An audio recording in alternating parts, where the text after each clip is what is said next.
The only thing I'm really excited about for like the upcoming episodes is that like I have this massive eraser board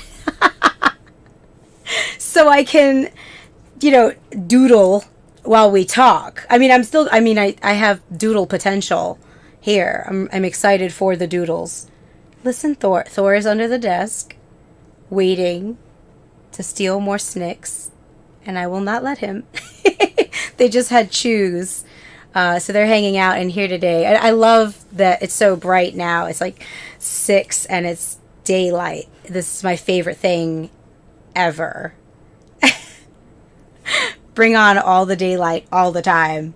There should be some sleep, of course. But, then, oh my gosh, I'm trying to open this very gently. There we go. Okay, there we go. So, with a stream like this, I want to just kind of have like a very chill vibe. And I like to say hello to everyone as they enter anyway. But I will say hello, everyone watching whenever, wherever you are. Welcome to my passion project, The Thread of Intimacy. I love going deep into the ocean and talking about all the things.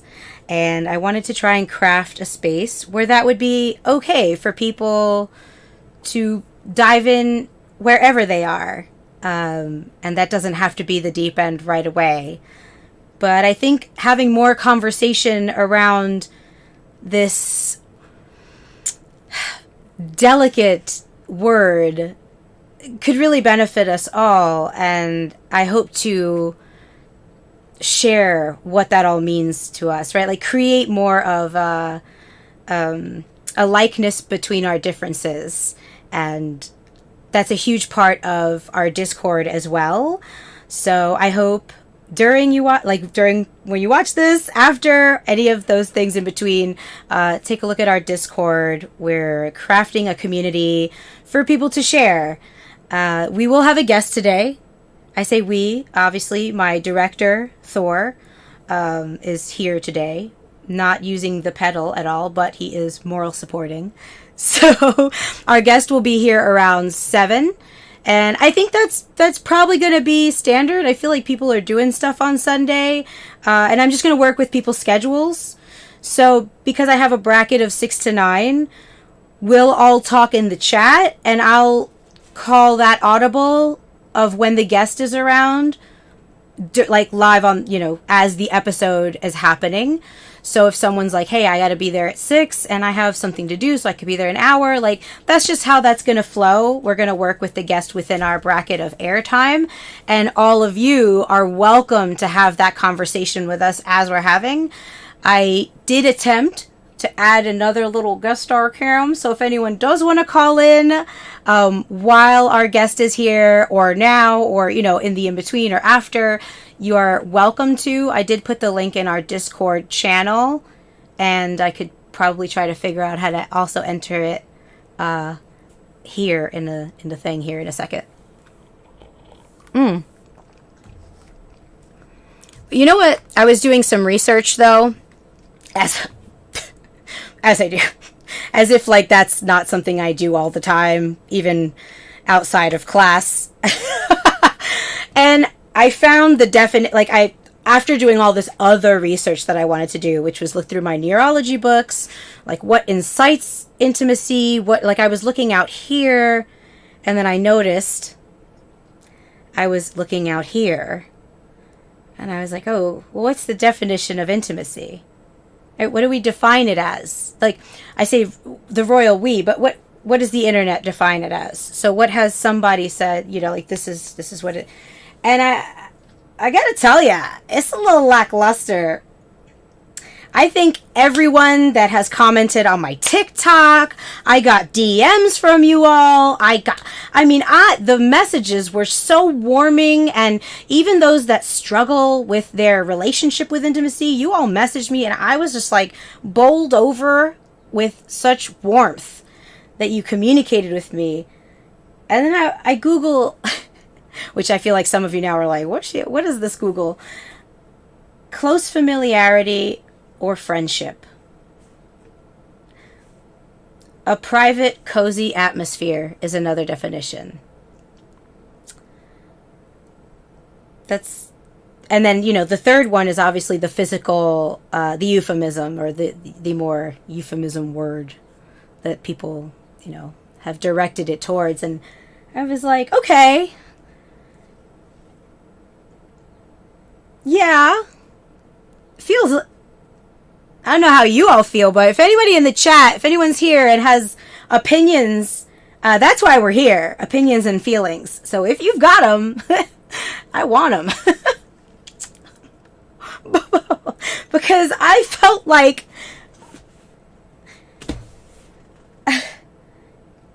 close familiarity feels very broad, and that there could be nuance there. Go ahead, Mr. Man. Do you want me to scooch? I got Mr. Thor over here. Hey, Wolf, it's good to see you in the chat. Welcome to the Thread of Intimacy, episode 1, the pilot. This will also be aired on YouTube after, it gets some bumpers, maybe just a heart. I don't know. Right, let's go ahead and maybe I'll put some stars in it. Do you need to go and get some waters? Let me go. Hello, everyone. Welcome to episode 5 of the Thread of Intimacy. How are we all doing today? I'm trying out new stuff. I'm just waiting to see if this works. Hello to the mysterious box on my channel.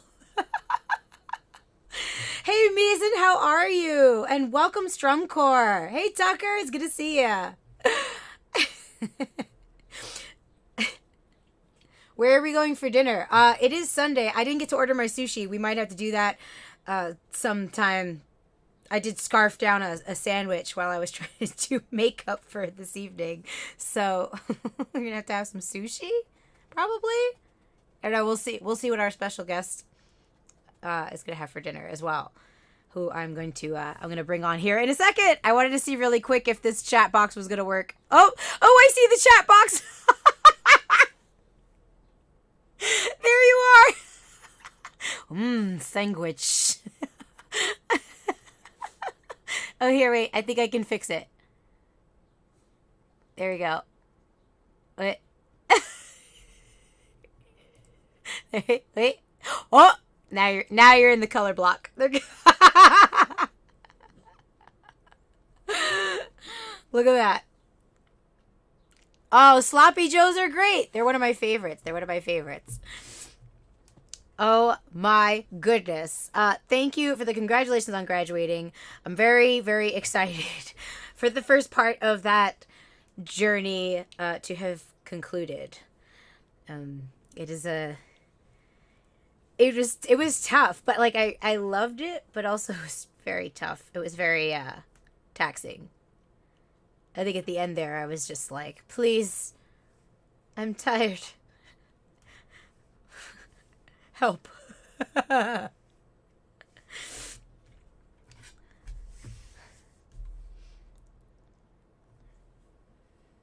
see. Yeah, I think I'm gonna have to make some adjustments to this chat box, but it was a valiant effort. I will 100% be making more adjustments and upgrades and like playing with things throughout the week now that school is concluded for a while before I take the GRE to go get my master's. So the Thread of Intimacy and all of the other streaming that we do, you all need to just chill. We have a very rowdy group today. So I want to do a lot of fun stuff with the stream upcoming.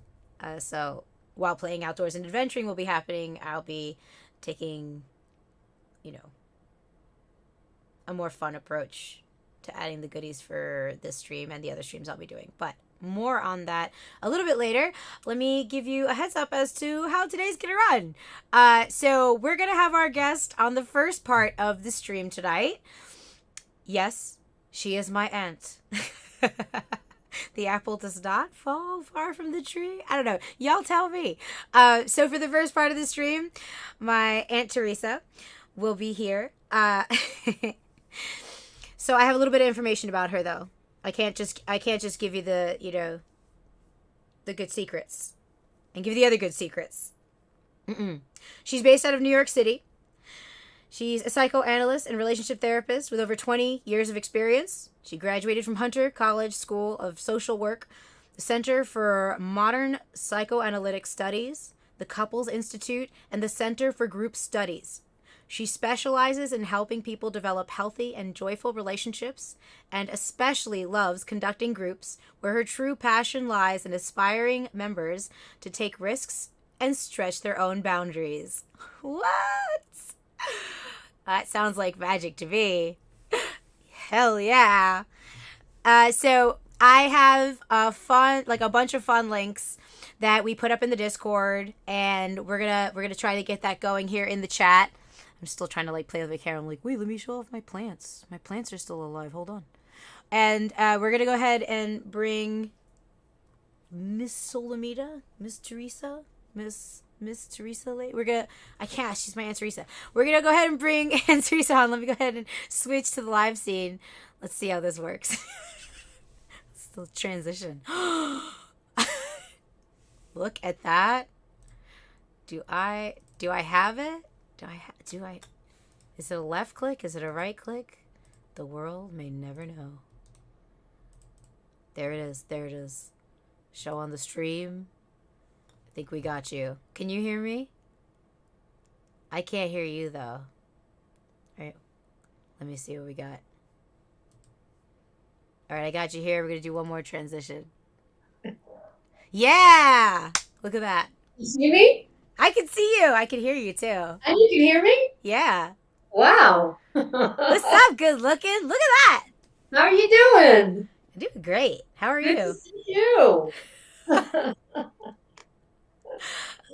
I love your paragraph. I love it. Oh, I'm glad.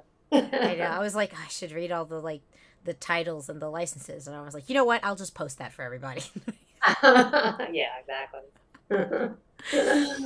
So how's it going? Tell me the things. So what thing you want to know? What do you want to know about? Oh, we could dive right in. Oh, we could say what you been up to recently. We could start there.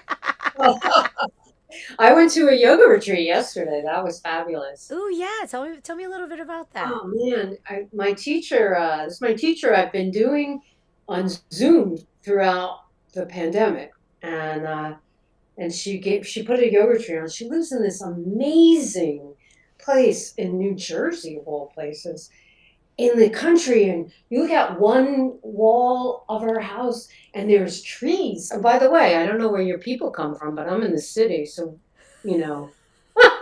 trees are few and far between. So when I see a tree, I get really excited. And the forest bathing. Yoga room is you're looking at trees while you're doing yoga. It's the best. Oh wow! Hours of yoga.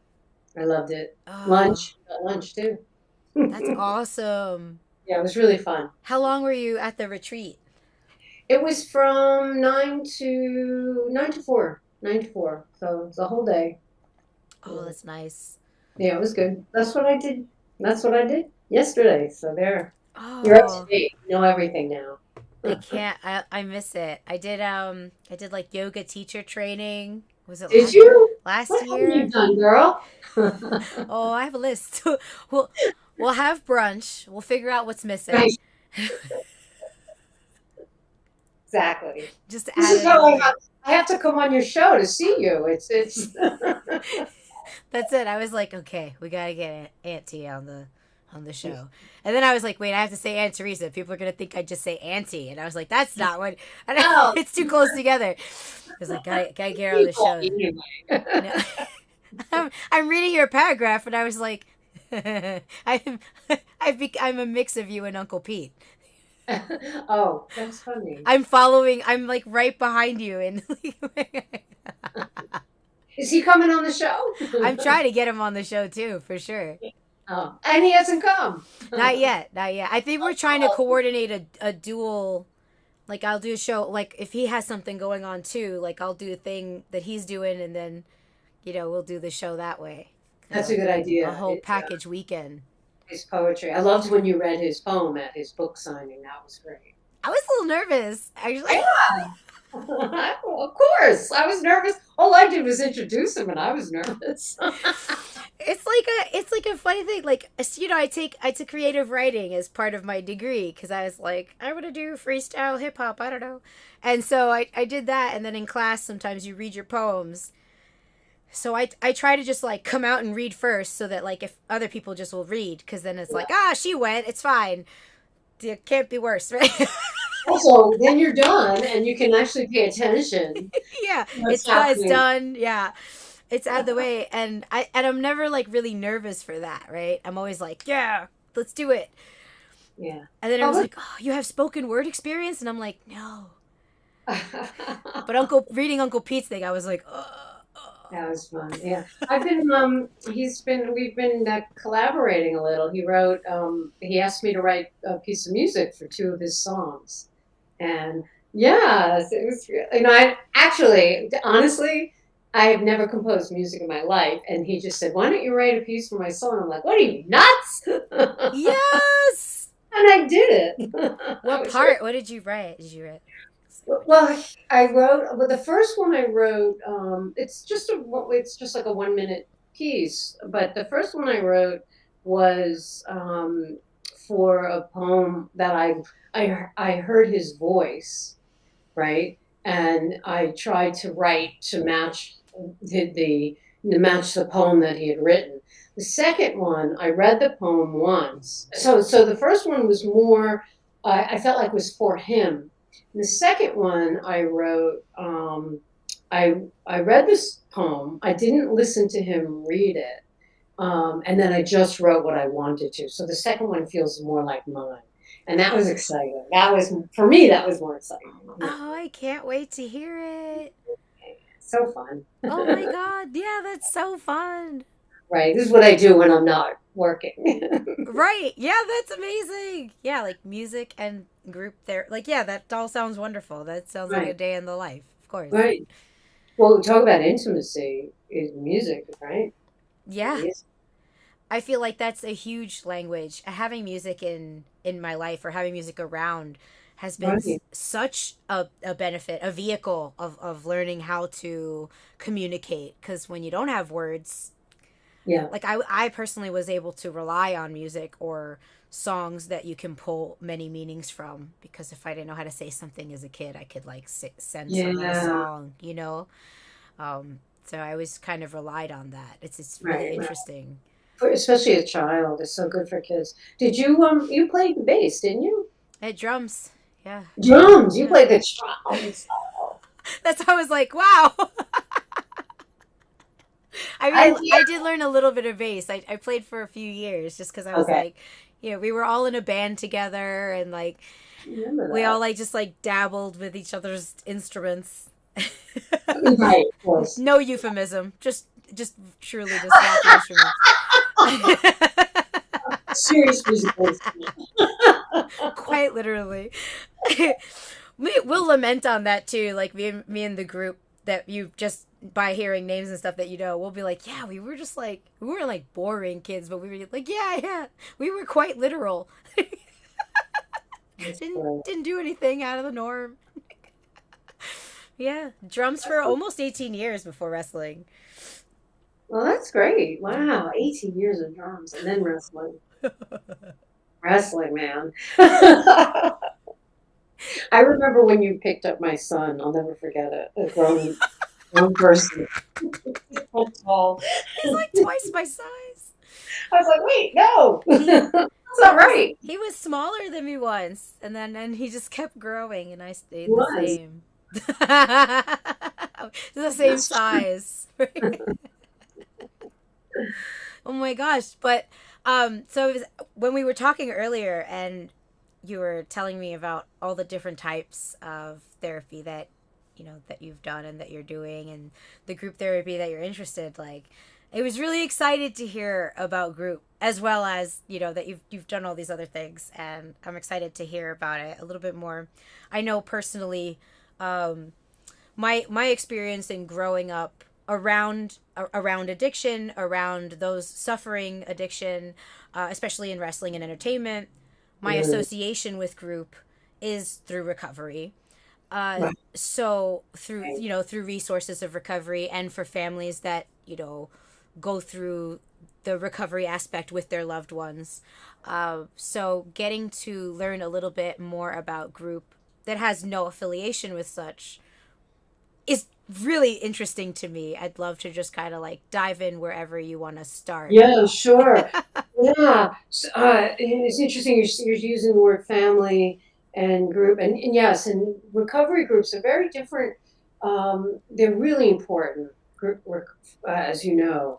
And they're different from the kind of groups I run. And I like that you use the word family because I think of a group as kind of a second chance family for people because we all grown up in these families and who knows how to be a parent, who knows how to raise children, and and even the best intentioned parents are gonna it's hard, and then you get a kid that maybe doesn't match your personality, and so things happen along the way, and everyone there's dysfunction in every family. Some it's all on a spectrum, right? Some worse than others, but when you're in a therapy group, it's a chance to really repair those relationships.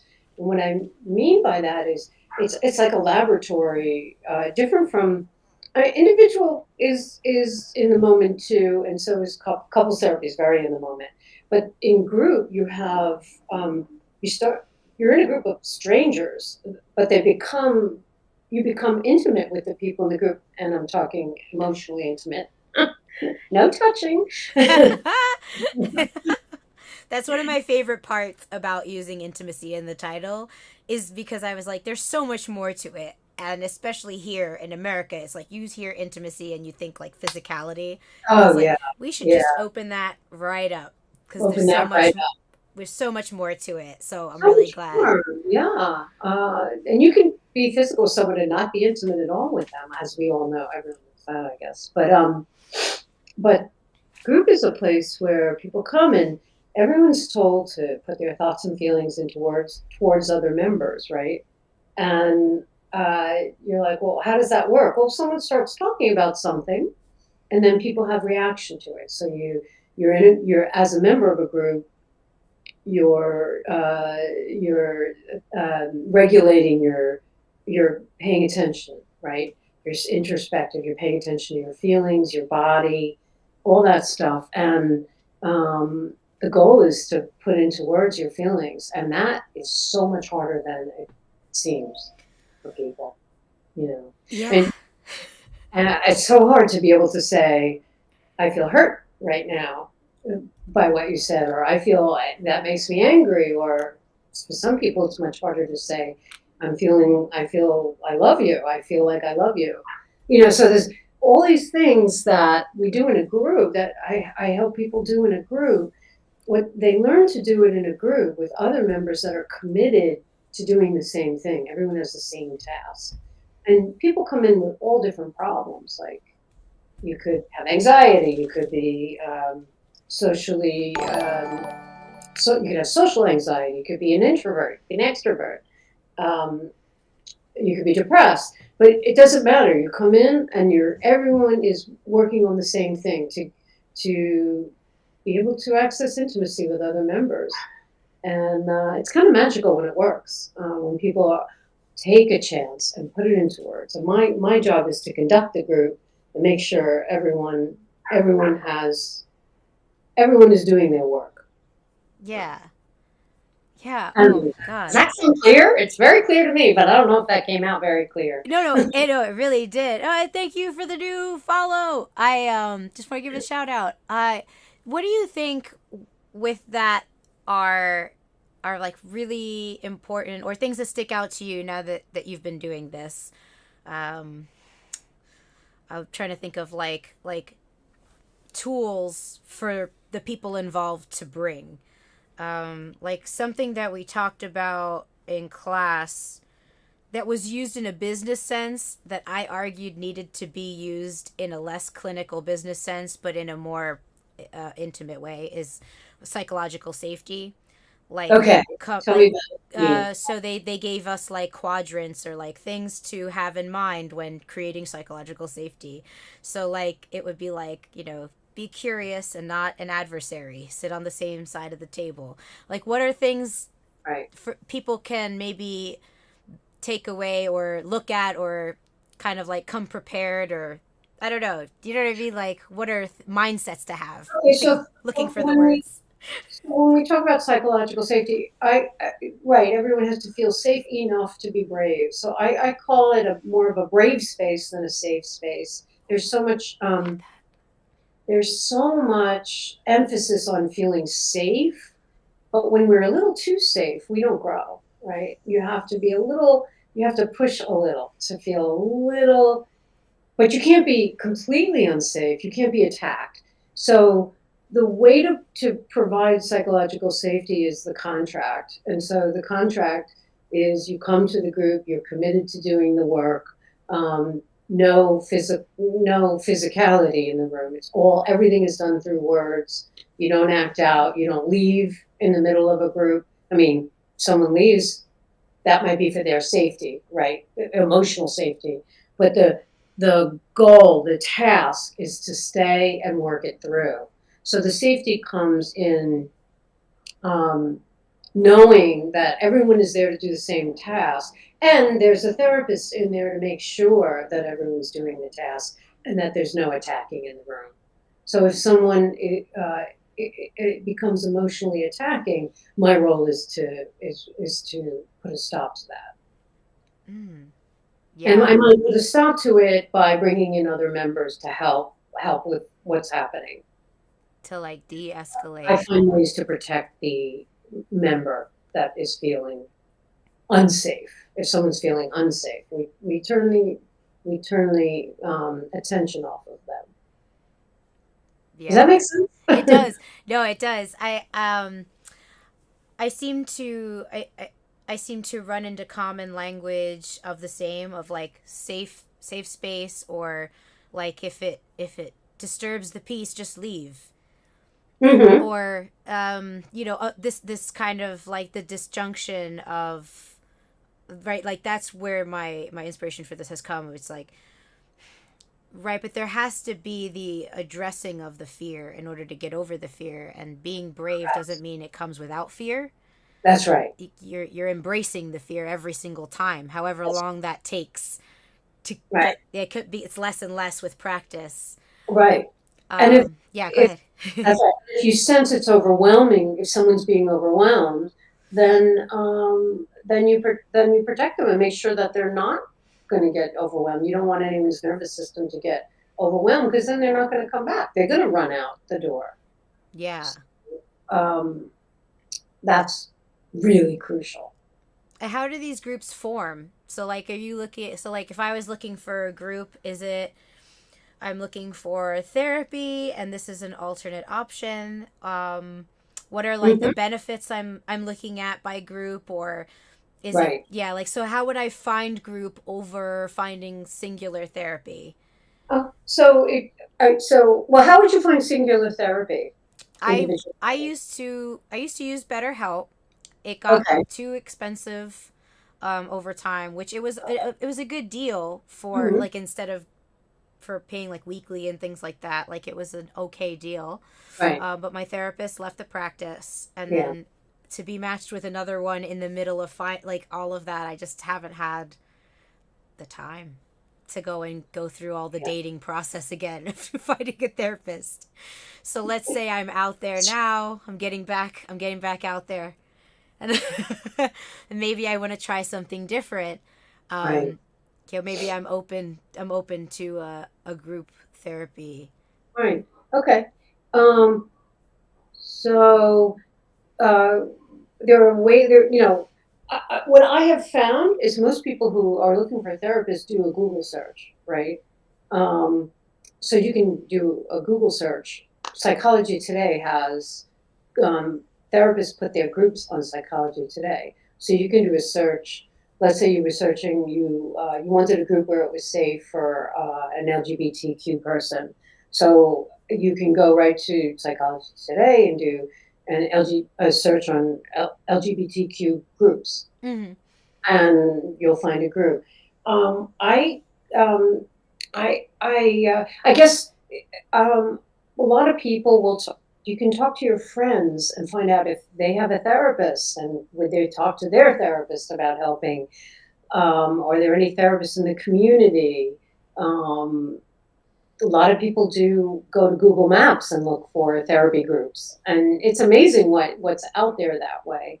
There's an organization in New York called egps.org. It's a Eastern Group Psychotherapy Society, um, and I'm a member of this organization. It's a great organization.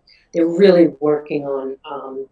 They're doing a ton of work on racial equity, and all of the therapists, most of the therapists in there are in the tri-state area, and we all list our groups on there, so someone can go to their organization and look for groups. So those are really it. I mean, there are other ways, but I think the most best thing to do would be to do a Google search on therapy group. Awesome. And if you have a specific kind of therapy group in mind, go for that. Like if you want one for someone if you want to be with people who are trying to get pregnant, or people who have lost a child, or uh, people who are trying to figure out what to do with their lives, you can find groups for any kind of thing. I was gonna ask. Yeah, I was gonna ask, like, what kind of groups do you have currently? Are they sectioned with specialties, like, for very specific things? Like Yeah, yeah, like. great question. So my groups are really for people who want to develop better relationships in their life. I'm a relationship therapist, so that's what my groups are for. I also have a group for therapists, but to It's work. so needed.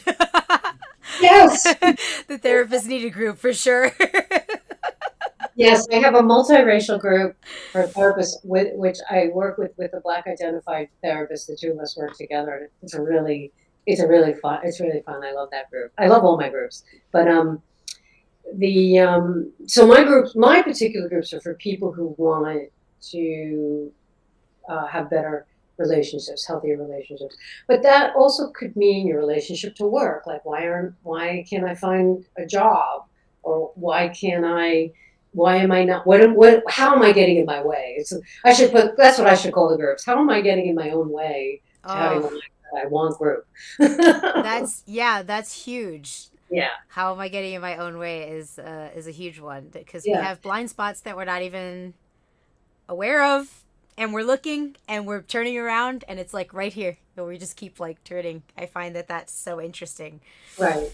Do you find that it's helpful in groups to reach the problems that we have with intimacy almost in a faster sense than in a one-on-one in some ways, because you're getting the experience? Yeah. Um, yeah. So it's really, it depends, I want to tell you that sometimes you cut out. Sometimes your picture is grainy, and sometimes you cut out. So sometimes I don't hear everything. I just want to let you know. Okay, And no worries. I totally find a repeat. I was wondering that too, because I'm having a couple of things here. I'm like, just I trying to don't know. click around without cut out. Hi there, Catsuit. It's good to see you in the chat. I see you, Tucker. I see you have a question about some music here too. We'll get to that in a second. Yeah, I yeah, get multitasking over here. yeah. Okay. Um, yeah. So do you find that, like, well, I'm sure that there's a healthy mix of like a one-on-one session with a therapist, and then getting that almost like experiential experience, like getting that hands-on Right. experience with relationships, like with strangers, with people, and just getting the repetition of talking. So it really depends.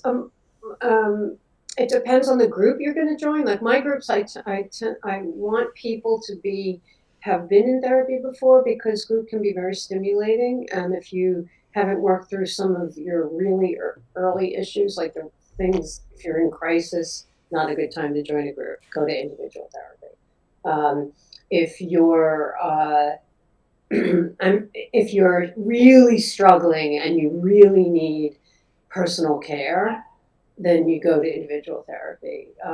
If you really can't, if you really can't walk in someone else's shoes, if you really don't have the ability to really have any kind of empathy, you might need to do some individual therapy first, right? But if you've been in individual therapy for a while, or you're pretty good, but you're just having trouble in, you're pretty healthy emotionally, but you're just having trouble in relationships, a group is going to be cost effective, you know, and it's going to be, um, it's things happen faster, and they happen in vivo, like you're in the room, your stuff comes up in the room, and then we work on it in the room together. So Wow. yeah, it's powerful. It's Yeah. powerful, and it can be really scary for people because you work on stuff in the room in front of other people. So Yeah. Are there any like I could like big generic takeaway topics that you can share that are covered that with like without sharing anyone's personal story or anything, like common things that we can all go through that have been kind of like a revelation or anything like that in relationships, or any wisdoms to impart from an after group session? that's an interesting question. So how can I answer that without revealing? I know, always like Yeah. Um, so I guess for me, when I'm going to tell you, when I see people improving, sometimes you don't notice them improving in the group, but suddenly someone who comes and says they can't find a primary partner and they're lonely, and suddenly they're in their outside world, they have a primary partner, even though in the group I can't tell their behavior has changed much, but they're growing outside the group, and that's where you want the growth to be. It doesn't matter what happens in the room. What matters is what happens outside the room. yeah. But so I'm trying to think of how I can answer your question as an example. Um, I guess for me, when I just start to see people, someone who's a people pleaser. There's so many people pleasers out there, especially women. We've been taught to please. Yeah. So when I have a people pleaser come to group and they're always, giving other people time, or they're always saying nice things to other people, but you can see they're really not speaking their truth. And suddenly they stop and say, I feel like you interrupted me, and I really want to finish what I had to say. That to me that's like a nugget. That's a moment. And this person has learned that they're important. They're the priority. Their person is the priority, and they start to do it in the room. So, Nice. That's and the awesome. opposite could be true. Someone who takes up all the space suddenly starts to see other people and starts to see their value. Yeah. Oh my gosh. I want to take groups. You should. See, I think my theory is every single person in the world is in a group. Yeah. I think And we so. I would think it a would be lot of, we would have beneficial. a Yeah. much better world. Yeah. 100%. I mean, and if we had moderators that were professionals, We have to it would have be so much better. right. So much better. So much better if there was a moderator. Community. We've gotten away from community. We're so in our own, especially the pandemic. Oh my God, the pandemic really kept us away from each other. And Yeah. we need community. Community is really important. Um, I think yeah, I'm definitely on board with that. Is where I'm going here is community and intimacy, and I found that there's a lot of struggle with like one of my main questions, which I'd love for you to answer is what does intimacy mean to you, and what Yeah. is it like with yourself? With myself. Ah. Lots of therapy. Um, so I I would say that intimacy is when you are able to really trust yourself and trust the person you're intimate with. And intimacy comes in all forms, of course. Like I'm talking friendships and primary relationships, romantic relationships. Hi, baby. Thor. Thor. That's Thor. Yeah. um, we have a lot of dogs, and I have a lot of dogs in my group, pets in my groups. Oh. Ones that are, I have one group online, and everyone in that group seems to have a pet. Oh yeah. Thor loves group. Yeah, everyone has found a pet. Um, uh, so that's an intimate relationship too, right? But I would say if you're really able to trust your partner, I'm going to say partner for this example, and they are able to trust you, and you're able to actually speak your truth in a way that you can take them into consideration, and you can actually listen to their truth. It's not just speaking; it's listening, and just when you really understand each other. Yeah. That's for me. That's it. That's what it is for me. Yeah. And what is intimacy like with you and you? Me and me. That's an interesting question. I I I think I have grown to really in a lot of therapy. I was going to tell you, group therapy, all kinds of therapy for me. Don't ever, by the way, don't ever trust a therapist who hasn't been in therapy because it's really hard work. You really got to know. I You feel really got to that. know what's you and what's not you.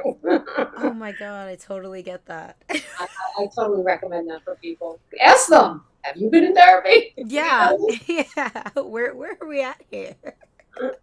Um, so I think for me is giving myself permission to be joyful, and to find that in like doing a yoga retreat or playing the piano or composing music or um, being with people that I feel close to. Yeah. Does that sound what you were going for? Is that the kind of thing you wanted to know? But Yeah. I want to know whatever it is that you want to share. yeah, okay. Is I like that question because I've also had people not uh, not know. Yeah. Not and I would like them to know. They don't have to tell me. I'd like everyone to know what it's like with themselves. I think that the greatest story that we have is the one we learn about ourselves. And not in like a, you know, like way, but like we're with ourselves the longest. Yeah, and we're always with ourselves. We're always with ourselves, and Yeah. we deserve to know our full selves and not sell ourselves short. Yes. It cuts off everyone else's experience of us too, Yeah. and even if we are the people pleasers or we're going through the thing, whatever else we're going through, there are parts of us that would want to give everything to the people we love no matter what. I believe we're inherently good. Yeah. And Yeah. if that's the motivating factor, because I hear a lot of people and the people that have been lovely enough to come on my show and the people in my Discord that they share, they just want to give everything to the people they love. Right. Hmm. Then start here because like they love you.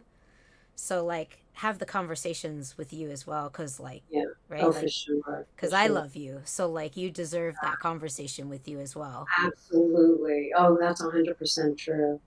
And I think and and to stop the self attack because people just self attack and it's like, what are you doing? You you have to love yourself. You really do, and it's really hard for people. But I took me a long time. I would say it took me a long time. That did not come easily. Same. It's a work Same, in right? progress. Yeah. The, because yesterday I was like I was gonna get up and just go like full force start training again at the gym really hard like because I took a break for school just to kind of get all the work done And my body was just tired yesterday. And I had to just constantly like soothe the anxiety over and soothe Yes. the guilt and soothe the non-productiveness and observe myself and just go round and round and just remind myself that I'm relaxing and like and Yes. and just be like and out loud to the house just be like, everyone, I'm relaxing, I'm going slow today. And they're like, yeah, it's fine. And like, we're napping. What are you doing? And I was like, yes. Okay. That's right. Like no one else is phased, but I'm internally like, Yes. I haven't done anything in 15 minutes and I'm gripping like 100%. I know. am I relaxed? I hear you. I hear you. And then you can't even enjoy the break you gave yourself. So it was just that. And I So was like, you know what? It's fine. I'm going to do this today. And then next time I'll be better at relaxing. yes. Oh my God, I didn't play piano. I didn't go to the gym. Yeah. So it was like, You can't even enjoy playing hooky. so I tried to readdress it as an observation. So last time we were here on the thread of intimacy, I imparted an experiential assessment that was provided for me and my classmates. And in one of my positive psychology classes, we would get an assignment, we go journal and do, and then we share. But we just go during. One of them is observe how you talk to yourself. Good, bad. Don't put a judgment on it. Anything. Observe it. And then, is there something you'd like to adjust? What would the adjustment be? And then later on, I was like, that's cognitive behavioral therapy, but I'm not going to say anything. It's like, I have some books I bought from Amazon. So I'm such a nerd. I was in class like this, like, I'm not going to say it. So last week I did it, and like while I didn't get to write everything down, I noticed and observed, and so for this week I share because I wouldn't ask anyone to be vulnerable on the show without me doing the work. And I was like, Yes. usually I handle it just like that. I don't enjoy, and then I spiral, and then I go, well, I'm exhausted from that. But yesterday I turned it into a game. I turned the whole thing upside down and I just laughed. And I was like, okay. And every time it got easier, and every circle got like slower. Right. And then it was less. And then, we did a little bit of work. I did because I have other jobs, of course. So I did about 4 hours, 5 hours of just shooting, and taking film and taking pictures I needed. And we ordered food, so it felt like a little vacation. And I reminded myself I'm my own boss, and I'm Yes. okay. Yes. I clocked in and I clocked out. I wrote it down that I clocked in and out, which took like the relief, right? I had relief that I did it, and I was like, okay. And it felt like that was it. I talked better. I just tried to approach it by talking better this time. And we'll see what happens next time. I don't I know. love it. I love it. Yeah. And you think about it. Oh, I can't believe I didn't go to the gym today. I'm such a this. I can't. I'm so lazy. Would you say that to anyone that you really cared about? Would you say you're nothing. You didn't go to the gym. Would you say that to anyone that you cared about? No. You'd be like, cool. Read that novel. Yeah. Pet that cat. Exactly. I would be like, you know what? Your body's telling you something. Like, Yeah. it's good. Just listen to your body. Yeah. I know that you've got this. You'll be there when you're ready. Yeah, exactly. Like, We put this pressure, man. the pressure that we put on ourselves can take us away from all these other things that we can do. That's right. And it takes us away from intimacy. When you are too busy attacking yourself, you are not able to be there for your partner or your loved ones. You're so busy. You're in your head. You're like, oh, I'm not good enough. I didn't do this. Wait, you're over there. I could be spending time with you, but you're not. You're not. That's a defense against intimacy. Yeah. Self-attack. Yeah. Easier said than done. I mean, it's easy for us to sit here and say, yeah, you shouldn't It's self-attack. hard. It's so difficult, and that's why I think it's just important to like just say it out loud, and it gets Mhm. easier the more we talk about Right. those little things. Even just the adjustment of allowing grace, allowing us to be like, yeah, I have said that. I did say that this week, but that's okay. So now I know. Now I know I'm still saying it because I wasn't aware that I was still using that language. Yeah. I thought I had cut that out, but it's cool. Right. Like, you Right. know, I'm midnight snacking. I didn't realize it. So Yeah. you, Exactly. like when you're dieting and you wake up and there's Skittles Yeah. in the bed. That's it. It's me. Just because you midnight snack doesn't mean the whole diet's over, right? It, Exactly. You're so still on track. when you're tired, you're going to fall into your old patterns because you're too tired. That the very thing you need when you're tired is rest, but you can beat yourself up because you're too tired to know that that's what you need. You know what I'm saying? It's like a vicious cycle. Yeah. Yeah. Yeah. Oh, I do have one question. It's not necessarily it is under the umbrella, but it has become an increasingly popular topic. I also I also struggle because it's overused. Burnout. Uh, Your thoughts on the increase of burnout, how to recover, how we use burnout, or labeling. yeah, labelings. Yeah. Labeling is tough. I see on Instagram there's a lot of labeling. For instance, like, you know, I am a survivor of a narcissist, but I see that everywhere. Yeah. And true NPD versus the gradient, and how that Venn diagrams without taking anyone's experience away. So there's a lot of like there's a lot of things here. But Yeah. I'd love your I know. opinion, your professional opinion on how all these things, how do we approach these things? Are there Right. ways to approach? So, right, we're talking labeling.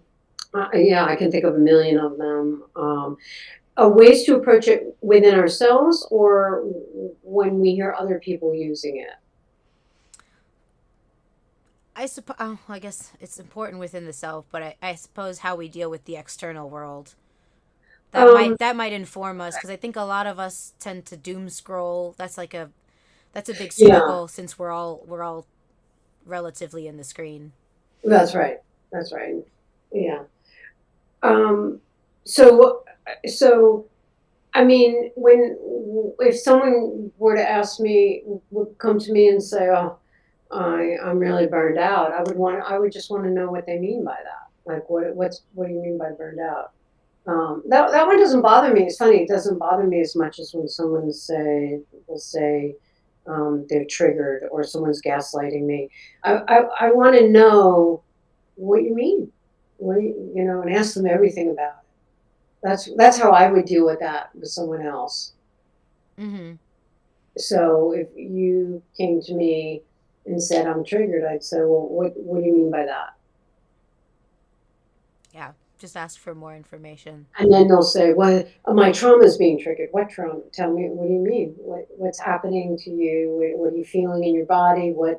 Because can be, it can be a defense against intimacy if you start, when you label things, because it shuts up everyone else. You know what I'm saying? It shuts up, well, okay, you're burned out, I have to let you go. You're triggered, I have to let you go. But now we can't really talk about this thing anymore because you're triggered. And some people, and we're talking, I'm sorry I took it away from burnout, but No, it's okay. when we talk about someone being triggered, we're talking, we're throwing around trauma. It's not, that's serious stuff, and not everyone, we all have our little experience, we all have our experiences, but not everyone really experienced trauma. A lot of people did. A lot of people did. But we don't want to confuse, regular mishaps with trauma. Yeah.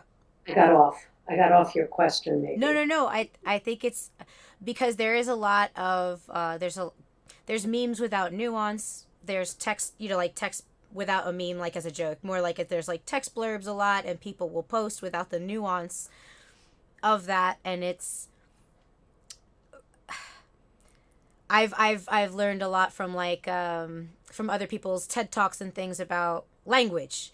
My first language wasn't English. Right. I didn't speak English till I was 5. Uh-huh. And then even then it was like so and even then I sometimes think in Spanish first, even though my Spanish is no longer fluent. Oh no. It's very confusing.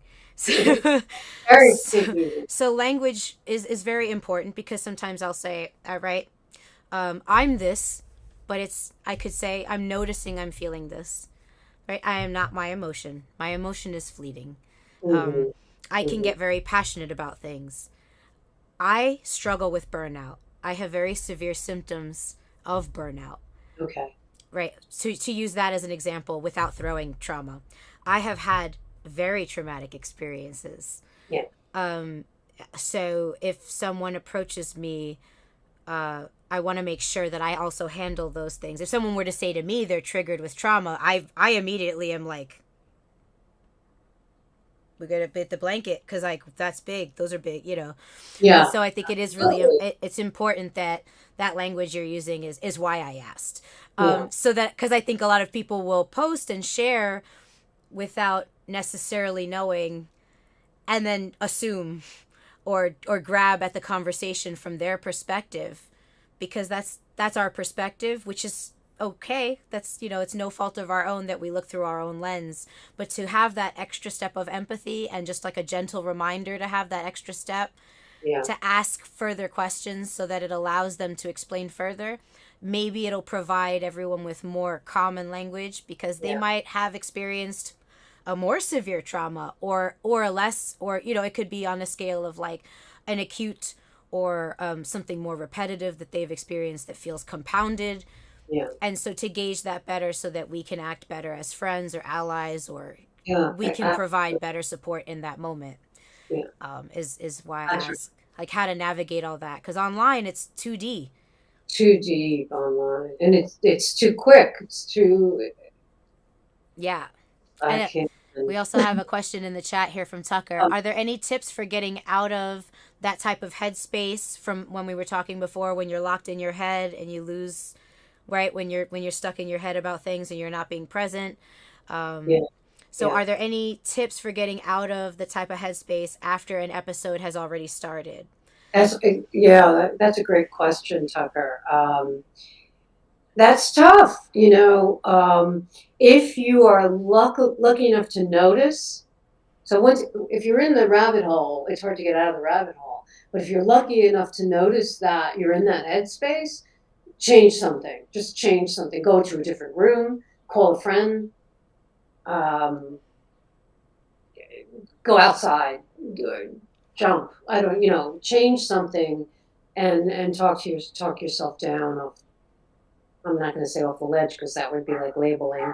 But I Oh, that's a good tip. Do you think yeah, there's something, because it's connected, like just changing anything in that would help, like our nervous system kind of regulate to our yeah, thoughts? yeah, like hang upside down. Yeah, just yeah, because it's such a habit, right? And I'm not. You're the one who studied. Didn't you study neuro? Neuroscience? I can't wait to go back for more. It was too fast. My Too only bad. complaint, I was like, they're 8 weeks. They need to be 16 weeks. Can we go back? Right. But we have these neural pathways, right? And the more we do them, the deeper they get. The ruts get deeper, right? So we want to change the rut. That's what therapy helps you do. Therapy, group therapy, but other things help you do that too. Like, anything you do, exercise can help you change your rut, right? There's other things you can do if therapy's out of reach, or something you don't want to do. But just stopping yourself, picturing a stop sign in your head. Um, Oh, cold, nice. Tucker's. I can see the chat now. Oh, Cold shower. nice. Does it work, Tucker? Can I ask Tucker Yeah, a question? yeah, you could talk to the chat for sure. Tucker, does it work? Do the cold showers work? Because that's I, li- certainly I like a cold shower sometimes. It really I helps. never like a cold shower. Mm-hmm. Yep.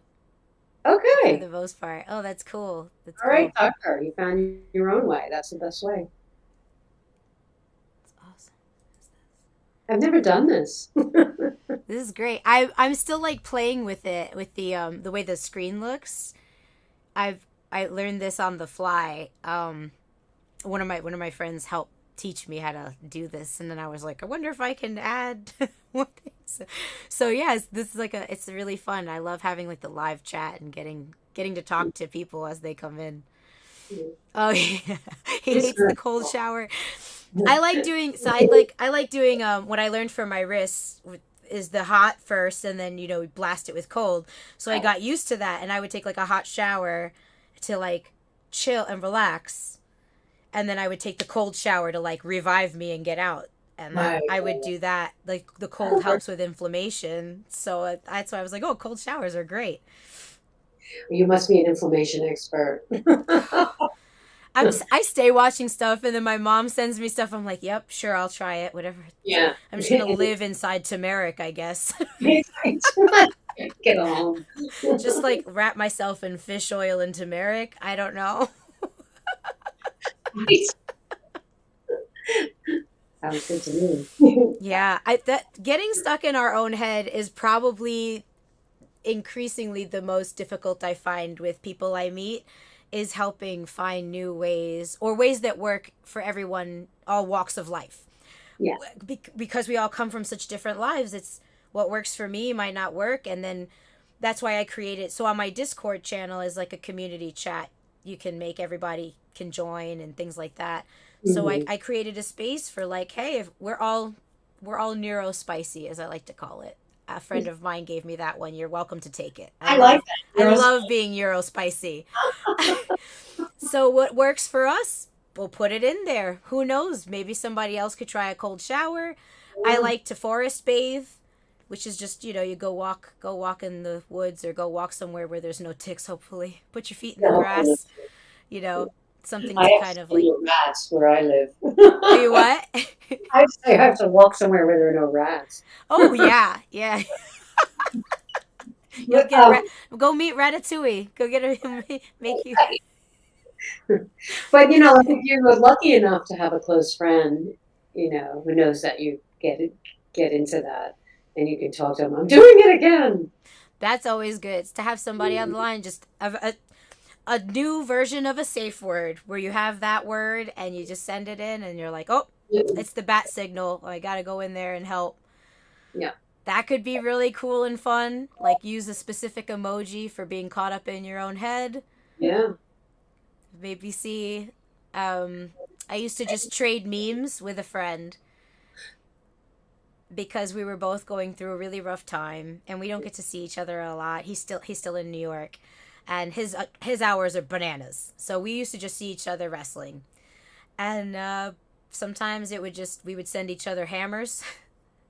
Right. Just the like Looney Tunes, like hammer over the head, Yes. and then it would just be just memes, just like can we make each other laugh because like I don't know if I could go another minute, Yeah. and that we just knew we had each other on the line. Yeah. Yeah. Laughing, I'll tell you, that's my thing. If I can laugh, I can do anything. That's You can find space to laugh. Laughter is so great. It's such a great thing. it's so important. It's It, so important. sometimes even when like I don't know if you do this or how you do it, like when you're really mad, but like when I lose it or I'm super exhausted, like recently I think that just right as I was graduating I was like cooked. I was at my worst, and nothing's funny. So I have that moment where I know nothing's funny, that it's so not funny, it's hilarious. And I'm just like I force myself to laugh Right. because I have to stop and look at myself because I'm like in 10 days this is going to be hilarious because why am I here stressing at this, like Right. Right. I'm walking in 2 days, like it's going to be over. So I just force laughter, and sometimes that makes me laugh because I'm like I'll just sit there and I'll be like, oh, okay. That's good for you, man, if you can do that. It doesn't look. It looks like a different version of ugly crying. It's not cute. Yes, It's not that's true. graceful. Yeah, yeah. Yes, yes. It's not cute, but it gets me there. Right, right. I'm just thinking, well, it's a silly thing. When when I was in high school, we used to put our heads on each other. I don't know. I can't believe I'm talking about this. We would put our heads on each other's stomachs in like a circle, and then was just so ridiculous that someone would laugh and you'd feel your head would be going up and down, and you would just start laughing, and you'd have this circle of people just laughing. And it was like my favorite. I think I only did it once or twice, but I was thinking, why don't we just do this every single day? That sounds hilarious. So fun. Next time we get together, we have to We're do that. so doing that. Yeah, we're so doing that. Absolutely. You need at least 4 people because you have to try to get enough heads on stomachs. I cannot believe that conversation with you brought that memory up because that is a memory I don't know if I've ever talked about that in my life. Oh my god, I love that so much. We're so doing that. We have to do that. Of course, how can you not laugh? It's so ridiculous that you're laughing. Oh my god. Hell yeah. Thank you so much. Thank you so much. Dude, Yeah. is there anything else you'd like to share? Any other wisdoms? Tell everyone where they can find you. We're also going to put all your links and everything up for everybody to come find you and check out your super cool website. Okay, cool. Yeah. No, just find my website, therapytochange.com. That's me. I have my groups up there. I'm hoping to start a new one in the fall. Ooh. Just keep trying, try to be vulnerable. I Yeah. don't know. No, I have no words of wisdom. No, keep trying to be vulnerable. Yeah.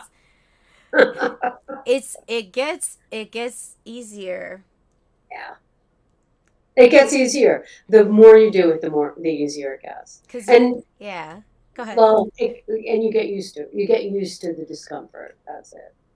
Yeah. I think that's a great point. That's a great point to go out on because it's not really about eradicating discomfort. Yeah, it's not about eradicating discomfort. Getting comfortable with discomfort. That's it. That's the goal. There we go. We got Aunt Teresa's website. I might say something up. We're getting comfortable with the discomfort. This has been Aunt Teresa, everyone. Thank you so much for talking with us. Thanks for having me. Love being here. Love being with you, my dear. I love you. Have a great night. Ciao. Bye. Ah, that was so nice. It was so wonderful. So wonderful. Let me try. Let me do this. Let me see if I can do one of these. Let me see do one of these things and do a cool transition. What? Now let me see if the chat's gonna come back here at any point in time. Thank you all. Thank you for joining me and Aunt Teresa. I'm really excited to have had her. I honestly I've always looked up to her and her work. I had no idea how close we were in our like I had no idea. I mean how close we were, but how close our interests were. You know? I have had an affinity for relationships in all their forms since I was little. I just didn't know how to pursue them, how to pair them with my affinity for performing, how to combine that. I always wanted to do music and I fell into wrestling and fell in love with wrestling, and I do love it, and acting and all of these other things that I love and have a passion for. All the while, I've had an affinity for relationships. So I hope you all check out her website, and if you have any questions at all, please contact me or Teresa, and please be sure to join my Discord as well. I'm gonna take a 5-minute break. I will be back. I'll be back for another hour or so. I have my own notebook and things like that. I have experiential things that we can cover and talk about. And this next hour, hour and a half or so, however long we want to hang out, I welcome you all, your questions. I can give out friendly advice as your friend. So bring you to me. You don't have to get up on the camera. It's just in the chat. You're welcome to call in if you like, but there's no pressure at all. It's just going to be friendly, you and me in the chat. I'm going to just take 5 here, and then we're going to regroup. I'll bring my stuff in. I'm going to get a little snack and a little juice, and then we can talk about it. I also have a really cool TED Talk I would love to share with you, so I'm going to try to add that to the interface over the break, and see you all in 5. Okay, I don't know how to do this. We're gonna do this. Okay,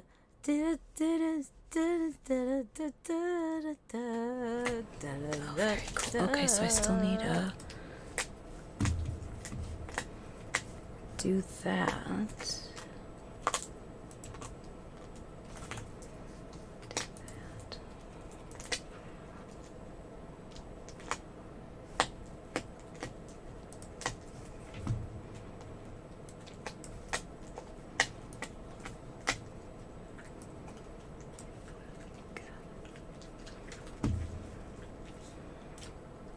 Oh, interesting.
Here, I'm excited for the doodles.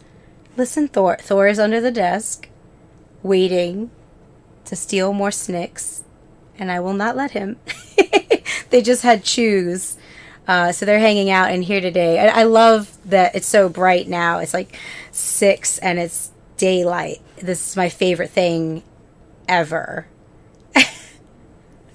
Bring on all the daylight all the time. Well, you know, I mean, there should be some sleep, of course. But, you know, then, oh my gosh, I'm trying to open this very gently. There we go. Okay, there we go. So,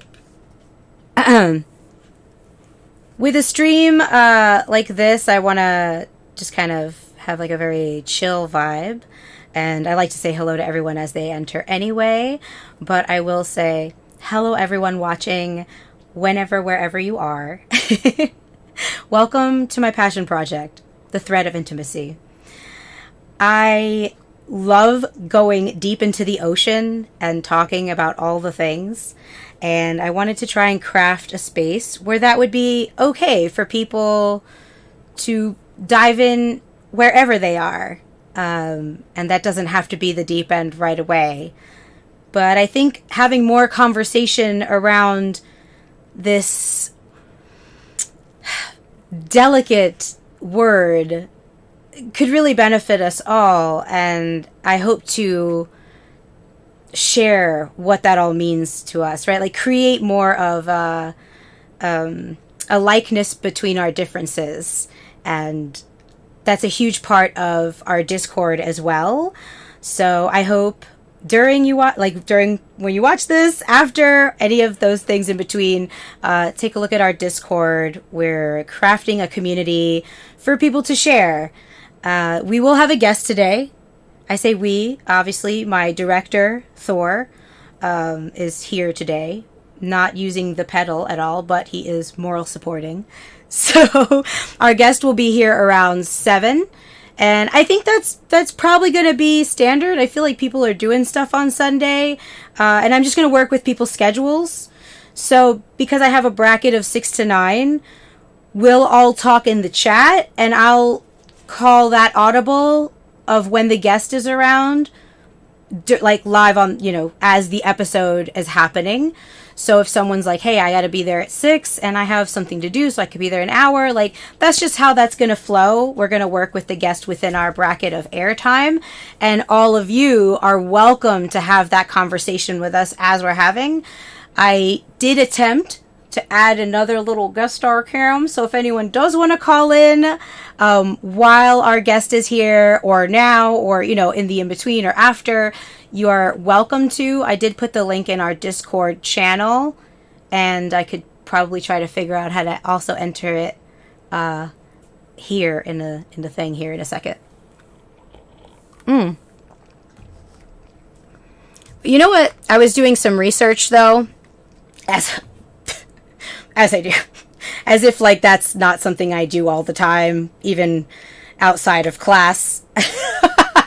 And I found the definite, like after doing all this other research that I wanted to do, which was look through my neurology books, like what incites intimacy, I was looking out here, and then I noticed I was looking out here, and I was like, oh, well, what's the definition of intimacy? What do we define it as? Like, I say the royal we, but what does the internet define it as? So what has somebody said, you know, like this is what it, and I gotta tell ya, it's a little lackluster. I think everyone that has commented on my TikTok, I got DMs from you all. The messages were so warming, and even those that struggle with their relationship with intimacy, you all messaged me, and I was just like bowled over with such warmth that you communicated with me. And then I Google, which I feel like some of you now are like, what is this Google? Close familiarity or friendship. A private, cozy atmosphere is another definition. And then, the third one is obviously the physical, the euphemism, or the more euphemism word that people, have directed it towards. And I was like, okay, yeah, feels, I don't know how you all feel, but if anybody in the chat, if anyone's here and has opinions, that's why we're here, opinions and feelings. So if you've got them, I want them. Because I felt like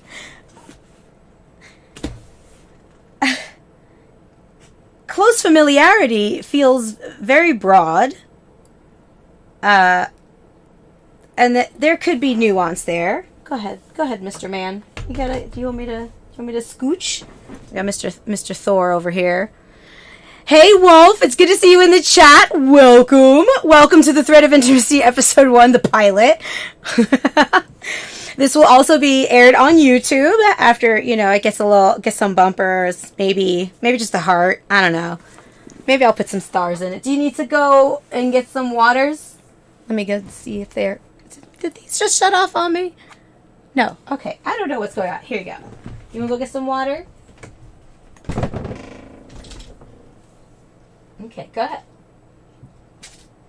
You go too? Go ahead. Go on.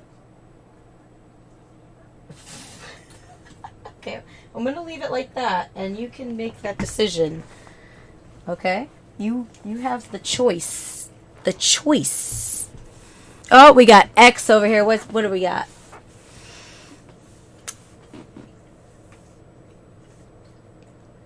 Let's see. A definition I like is a practice of creating space for vulnerability and comfort.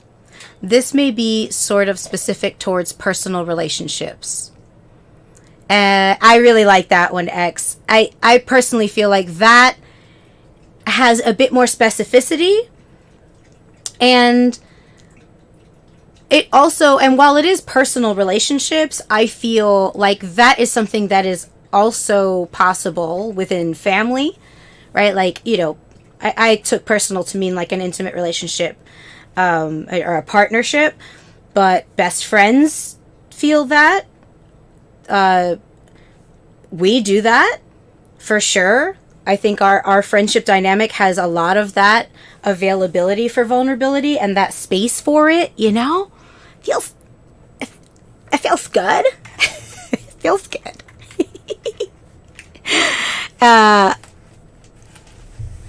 To everyone watching, I just want you to know that I will remain goofy during all episodes of anything I do.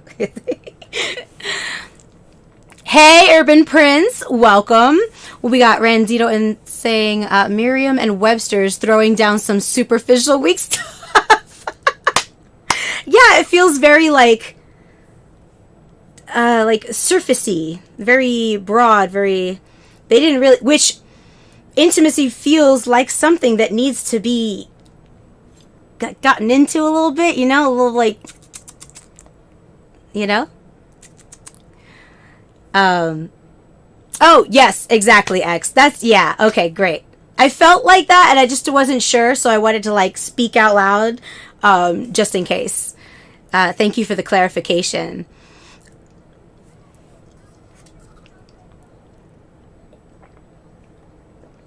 I was running around today because I also have an intimate relationship with myself, and I needed to do a little bit for me today, and I was like, well, I have to also, time management is a thing that me are constantly working to improve. But I was like, I gotta get to the gym today. It's been very hectic. I haven't been able to go. I've been doing stuff here, but it's not the same. Those things happen. And I've been so tired, right? So what do, right? I'll get the show today, and I'm so excited, and I have limited time, skin time. I didn't put my watch on. So I ran to the gym, and then it was like that snowball time effect that happened, right? And I'm like, oh, here we go. We're about to go. So, and I did not eat, to say. My crew from my weekly streams know I eat all the time on my streams, but All I have today are I brought my protein shake and I brought my raspberries because I just can't stop. Can't stop with the raspberries, especially when they're fresh. Would love to grow those one day.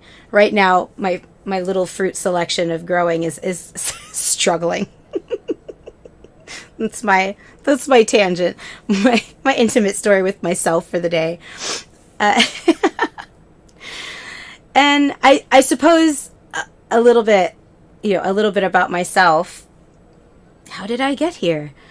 I have never really known how to go about my adoration for people, for humanity, for plants, which is an ever-growing thing, right? Nature, animals.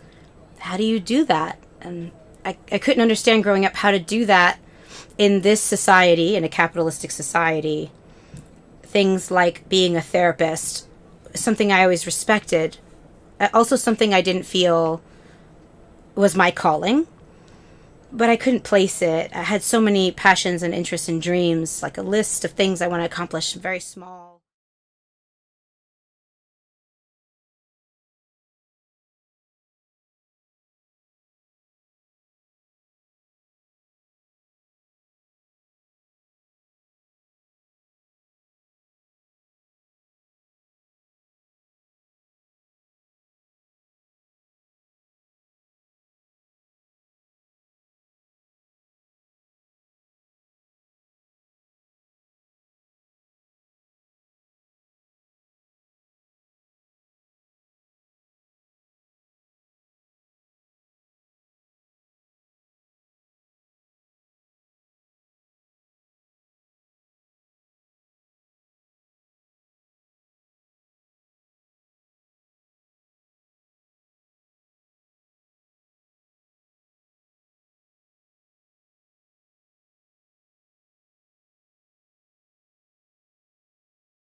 Take it home.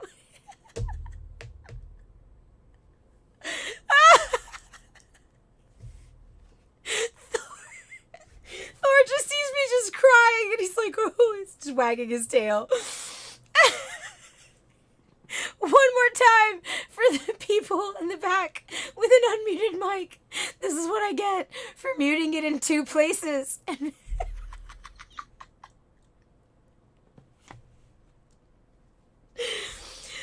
Okay. Hello, everybody. Welcome to part 2 of episode 5 of The Thread of Intimacy. I am your host, Solo Darling. And this is also my YouTube screen. I know you're going to see a lot of like healing Tibetan flutes on here. I'm not sorry. I think they're very soothing. I watched a lot of TED Talks, so you didn't miss much. If you were reading my lips, awesome. But if not, if you were like, what is she doing? I can't hear her. Or if you're not looking at the screen, don't worry, you didn't miss much. I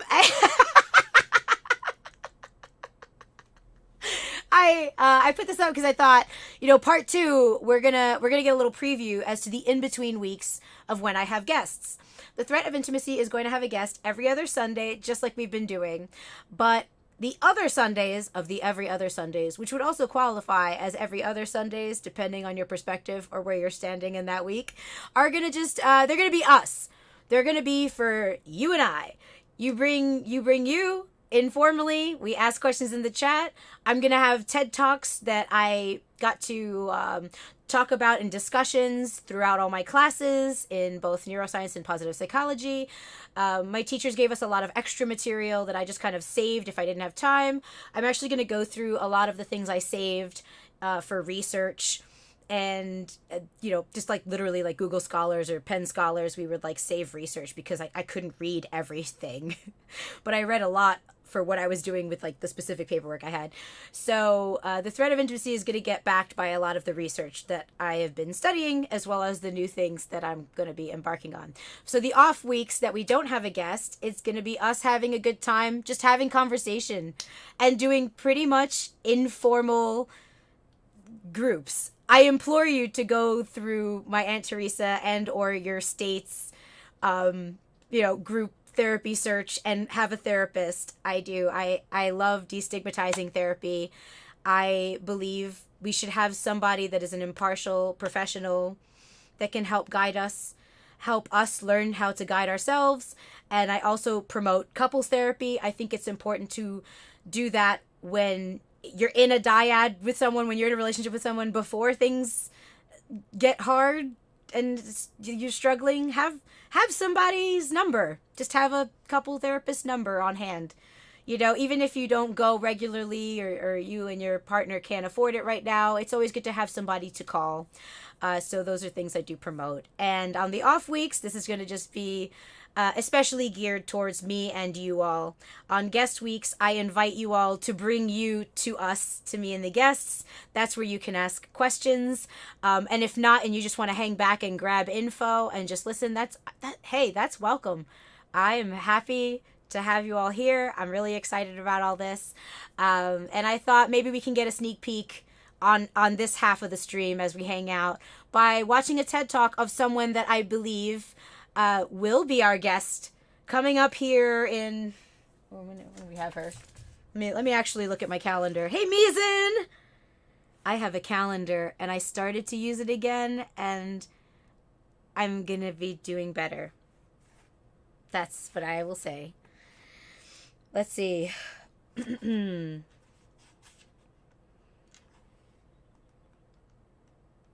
June, I have the 11th and the 25th. So I have 2 dates there for let's see. Oh, it might be July. It might be actually what is it? Sunday, 2nd, maybe the 9th. Maybe the 9th for Alicia. I'm looking through my history because I found this wonderful individual on like an off chance I was preparing for an episode of the show. And I'm gonna go ahead and make it a little bigger, and I'll move it a little over here. Hopefully this is good. I'll do a little bloop. What? I don't know. Let's see how this goes. Oh, by the way, if you're looking for a song, Jelly Bean, the Vexikid, that's a banger. I also really like Shrimplicity. This is a very intimate thing. To see somebody's search is wow. And so within all these TED Talks, they break down different aspects of well-being, of mental health, relationships. There were just a bunch of things that I found very interesting that I tried to save over time. And I was like, oh, I wonder. Oh, I don't even know how we got there. Let's see if I can bring it up. I was gonna have it queued, but I was like, let's just talk anyway. Let's be here. Let me see if I can doodle this. And also, if anyone has any questions from the live we just saw, like from the interview we just had with Teresa, please put it in the chat. Talk to me. Let me know. Any thoughts? Any of those good things. Please light me up. Do do do do do do. I have actually been a customer of BetterHelp for a little over 2 years now. And I was able to get matched up with a therapist in like BetterHelp, they were listening. 24 hours, 48 hours. They ask you questions about what you would like from a therapist, if there's any particular specialties that you would like. Me personally, I really prefer to have I did find a lot of help with BetterHelp. If you all are looking for someone to help, I find that BetterHelp was a good place to start. And if not, what I learned are things I like and things I don't like, things I need, things I don't need. To see how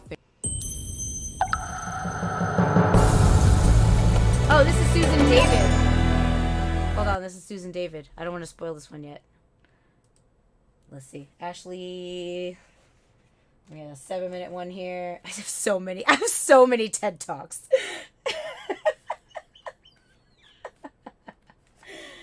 I guess. Wait. What month are we in? There you go. Oh my god, how do I have that song stuck in my head? Earlier today, I had En Vogue stuck in my head. As I was also writing in my journal my experience with observing myself. And my experience with CPTSD.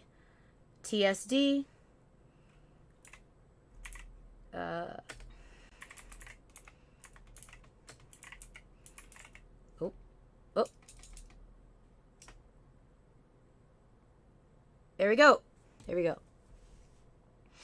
Yes, so this Alicia is on Instagram.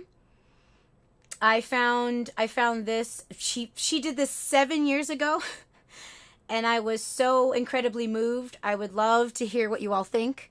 If you watch this later and not live, I would still love to hear what you all think. Please send a message, pop in the Discord, put a comment down below on YouTube. Some unfinding, some re-examining. So we're gonna go ahead here. We're gonna. When last did you have some? Not sex, not some other strange rind. I mean, some light, some catching, hey, some Rockstar. unfolding, some unfinding, some re-existing. When was your last resurrection? When last did anyone create paradise out of your skin? This line. How long has it been since you've had your bones erased for the spirit's sake in the extra wiggle room? When last did you bloom? How long ago were you smoke dancing, transparently present in a shadow of fresh heat? When last did heaven tether itself at your wrist, cat cradling hope between your fingers? Have you ever bathed in the hush of another man's prayers while soaking off all unreasonable doubt? When last did you have some broken grace, some music-filled touch, some sweet falling? It's been a while, hasn't it? When I was in elementary school, my friends and I used to gather on the playground, and each of us took turns falling into each other's arms in a game commonly known as trust falling. I remember when it was my turn, I closed my eyes, crossed my arms over my chest, and started to rock back on my heels. Halfway down, I realized that there was more air than there were arms to actually break my fall, and that this was not about to end well. I spent the rest of the afternoon picking pine needles out of my hair. Needless to say, we don't really talk much anymore. But this was my first lesson in intimacy. Those of you hoping I'll talk about nothing but sex for the next 10 minutes might be a little disappointed. And then again, you might not be.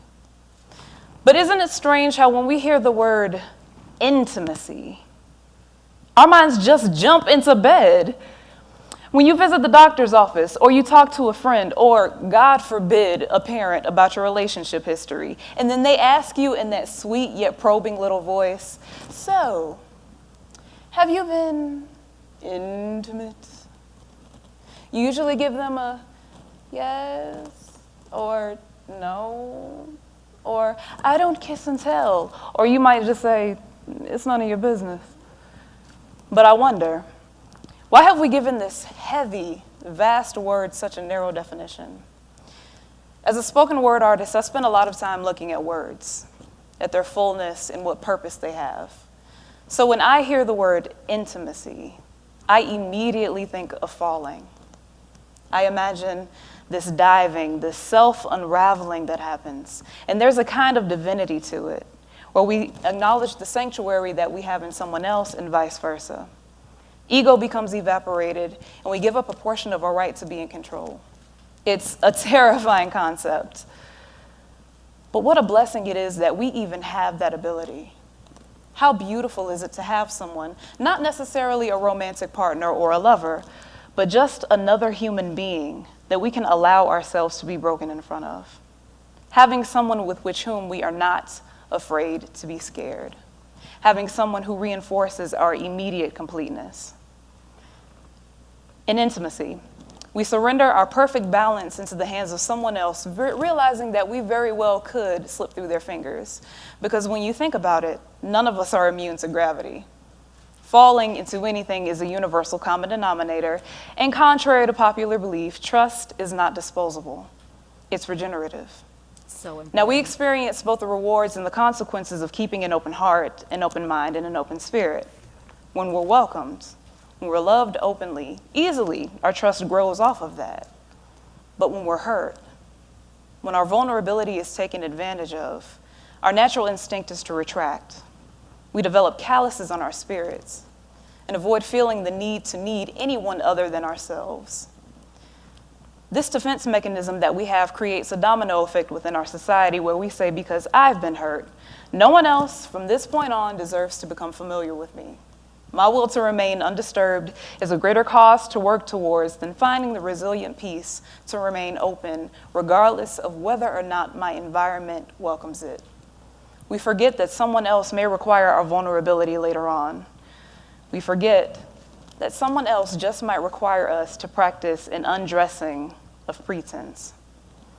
Now, when I was getting ready for this TED Talk, it seemed it took forever and a day to find one poignant story that felt naked enough to share. And then I remembered this. A couple years ago, I went through one of the hardest breakups of my life, thus far. I literally remember watching this man walk out of my life. It felt as if he had taken my heart and slipped it in his back pocket as a souvenir. The recovery period after this lasted for about 5 months. And in those 5 months, I was on a quest to become numb. I was doing a pretty good job of it too.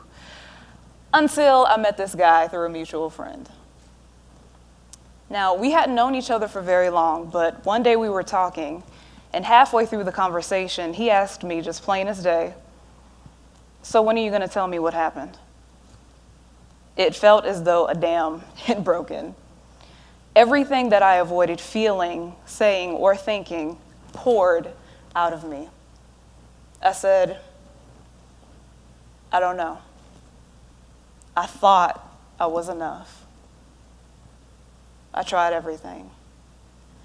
I fell apart in his arms, and he caught me. To this day, we are still very close friends. And I can honestly say that whenever and wherever I am with him, I feel like I'm home. A lot of us are untapped sanctuaries.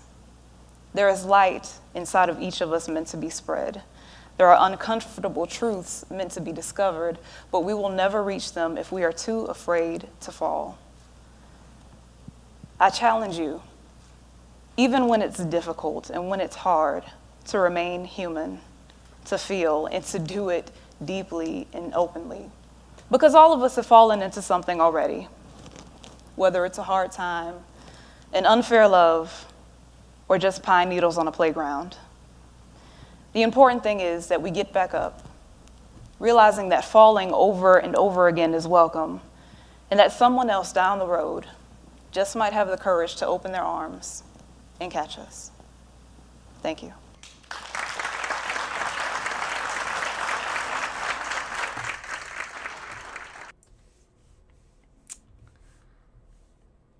So what do y'all think about that?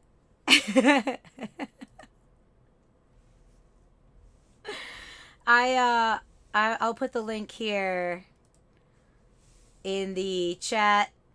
I think I put it in the Discord, but I'm gonna put it again when we get a little bit closer, and I'll drop her name as well, her Insta, so y'all can check her out. I can't wait to hopefully have her on the show, but also see what she's up to now, right? Like that was 7 years ago.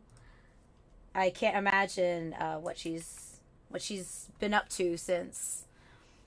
But I thought that those were really, like, she put intimacy into words that I haven't heard it put into words like that, and I thought that was really refreshing. It was really opening. It was really wide, and also she's a spoken word artist, and I was like, I love spoken word. Meeson, I was like, yeah, like, right. It's very poetic, but it's also, I felt like it really hit for me. Those words really resonated because I can feel like falling for me. And I know everyone's experience is different, and perhaps someone will hear that story and hopefully get to hear more from her and find new language. I think that the more language we have around how we feel about that and how we express our trepidation and the discomfort that comes with all of these things, right? All of these deep talks. That's how we are able to find comfort in the discomfort and see joy in the same room as trepidation and hesitation. It reminds us that it's all so worth it. It's all so beautiful. And without taking those risks, it doesn't get easier. It tends to build up in the other direction almost. Because no matter which way we go, we build up repetition, and we build up those the neural passageways, right, that we were talking about. But it does build up strength, or it builds up our muscles in the directions that we choose. And it can be scary to trust fall. I've done it in wrestling from very high places. It could be scary to wonder if you're gonna hit the floor. Especially floors that you all have been to in venues where you're like, it's gonna hurt. But at the same time, I wouldn't take any of those moments back, even if I had hit the floor, and the times I did, or the times that I saw a body that was gonna hit the floor and they hit my face first because they weren't gonna get caught otherwise. And so maybe they hit one or two faces on their way to the ground because we weren't great catchers, but we were trying, or, like the mishaps that happen in physicalities that are expressive of our intimate experiences. But yeah, I saw that when I was prepping for a show, and I thought, that's a good one. That felt very strong. Very strong 7 minutes. And so anyway, I did reach out to her, so I hope our schedules do line up. I know that things get crazy busy, so there's a lot of room for rescheduling, or if things come up. So hopefully that will work out. It looks like I have her in July, so I'll check back with her. But we have guests through July, and now that I'm out of school, we're gonna be looking at that more. And so I think I'm gonna provide maybe like every week or 2 weeks, whatever you all are comfortable with. If you share or don't share and you just want to kind of work alongside, that's great. I will be revisiting journal experiential assignments and prompts and things like that I've collected from the myriad of classes I had. So in observing myself with the things I mentioned, I can kind of elaborate, but I'll share with you all. a couple things. Like I'll look and I'll deviate. I wonder how often others observe themselves in others. Today is Leva's birthday. I can't believe we've known each other for 12 years. How amazing to have crossed paths with someone so wildly loving and authentically them. And then I have like, I noticed some things from my observations. I noticed I struggle with whatever we're calling the good girl syndrome. Have you all ever heard of that? The person, the good human. You do well in school. You follow the rules. You get the good grades. You behave well. And then there's an expectation that follows. And it gets complicated because in society has gender norms that are attached that as we grow up, and now it'll be different for those growing up, thankfully. Oh my God, we're getting rated!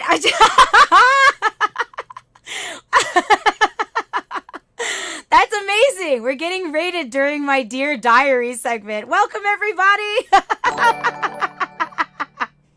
Hi, everybody. Leva, did you hear me? Did you hear me talk about you?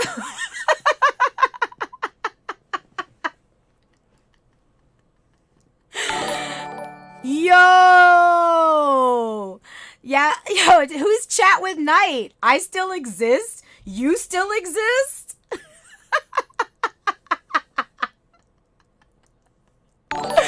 Hey everyone, welcome! This is the second half of my show. We had a guest on earlier, and she stayed for an hour, so I'm giving a teaser as to the second half. I do a little bit of, I'm experimenting with what I'll be doing on the weeks I don't have a guest. Yo, for real, somebody asked if I exist right now. Yo, for real, we don't like, you want to show, you want to go? You want to see if I can still reap them limbs? I've been reaping them limbs. What? I haven't worked with Chikara in centuries. Like, what are you talking about?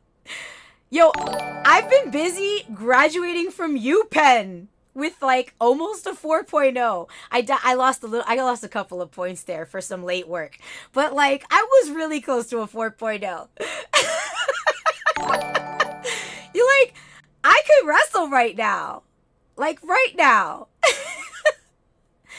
I graduated in positive psychology and neuroscience with creative writing so I could get my master's in applied positive psychology and neuroscience to get certified in cognitive behavioral therapy for you all, for wrestling. Come on, Leva, let's go. Let's go out back. Let's go show them we... I will throw some people right now. Wow. Yo, you trying to like crack on my promos right now? Are you trying to say something about my talking? No holds barred. Yeah, look, we got so many refs. Look, I know Chris is here, but I know we have more refs in here too. We got all the refs to count from all the angles. Although Leva, we should just tag and like tear some asses up. Yo, for real. Do you want to get your ass torn up physically, emotionally, mentally, all three? You want a buffet? You want a sampler? You want a doggy bag to take home? Mira, te lo voy a dar en inglés, en español, lo que tú necesitas, yo te lo doy.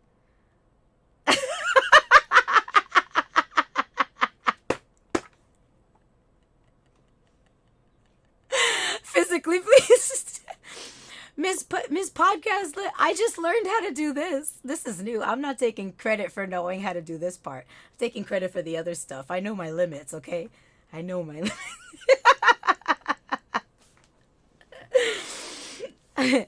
I like Pyro. Pyro's like, I could do Timekeeper. Oh, what you all just rated is me going over my observations in my diary because I provide experiential experiments that we do, which is in positive psychology, which is like, have you all seen Shrinking? Has anyone seen Shrinking on HBO with Jason Segel? You know, my future ex-husband. Like that, you go out and you do things, and they're like, you know, by probably some Federation standard unethical, but like, yes, Tucker, exactly. Like, you go out and you like do the thing, and it's like, what are you struggling with? I'm struggling with this anger, and I'm like doing this thing, and it's like, all right, let's go box because you're struggling with anger. Yeah. Oh, Night, we should talk. Yo, y'all, welcome. Like, I've got a Discord. Feel welcome to join. It's for everybody. We've got like so many forums with different things, memes, mental health, where we're posting for everybody, like resources and things like that. We just have like a regular shenanigans ones where sometimes I might eat an edible and see what happens, and you guys get to follow that madness. So, yeah. Ooh, tell your friend I'm already Mark Maron's ex-wife, so it's fine. Yes, Millie, please. Millie Rose, you are so welcome. The Discord is for everyone. I'm also in Leva's Discord. I'm basically making the Discord and for everyone, but also if you need something, there's a pet Yelp. Here's food that your pet might be allergic to, or this one got recalled, or this one is awesome. Get this catnip. Don't get this catnip. That kind of stuff. I feel like everyone might need that, and that Google can be overwhelming as fuck. So this can be a really good resource for people to just like add stuff, and we all know each other from all our circles of wrestling or entertainment. So feel welcome, everyone. Thank you for rating. I love this.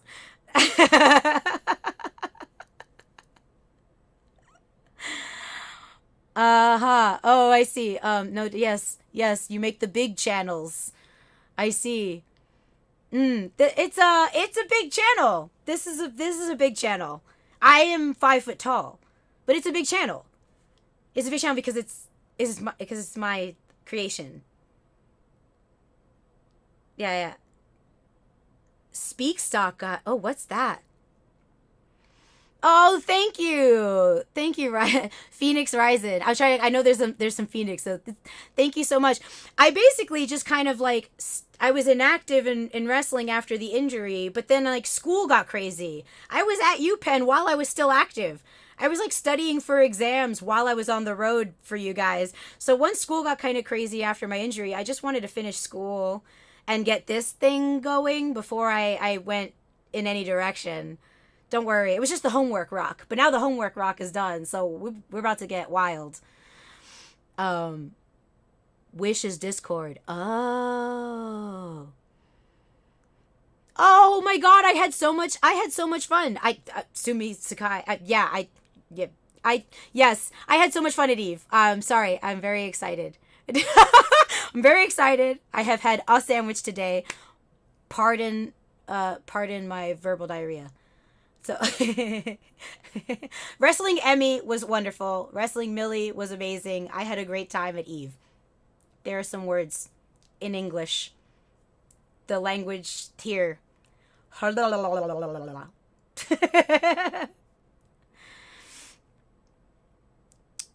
I had fun in Manchester. I really liked being out there. I really like. I would love to go back. Is there a boat? Is there a plane? I'd love to go back. I would love to wrestle Miyu. Wow, would love that. Absolutely. And so today's guest was actually my Aunt Teresa, who is a group therapist and a relationship therapist. So I hope you all get to catch the first hour. We're going to upload it to YouTube. We're live on both YouTube and Twitch. It's great. I seriously, Millie, I could not. I was just like, now I get it and it shows, but I was tan and I had like my gear covered, but I was so excited with Emmy that like here I get this little like rash when I super mark out, that I was like, this was just like all pink. It was like fire engine red pink. It was just flushed. Um, oh wow, night. Yeah, your house is your hotel. Yep, that sounds. The bed not being clean is it's gonna be a little bit of a deal breaker for me, but thank you. Thank you. What are you pitching?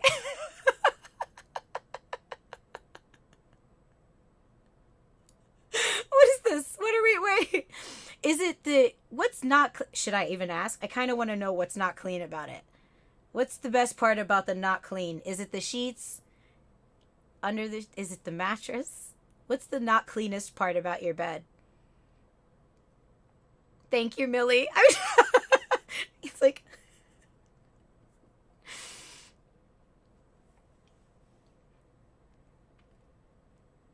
no, you've not been for 4 months in your bed? Oh, you've not been in your bed for 4 months. Well, yeah, you know what? Now rereading that, it's probably why it's not clean. If you've not been there for 4 months.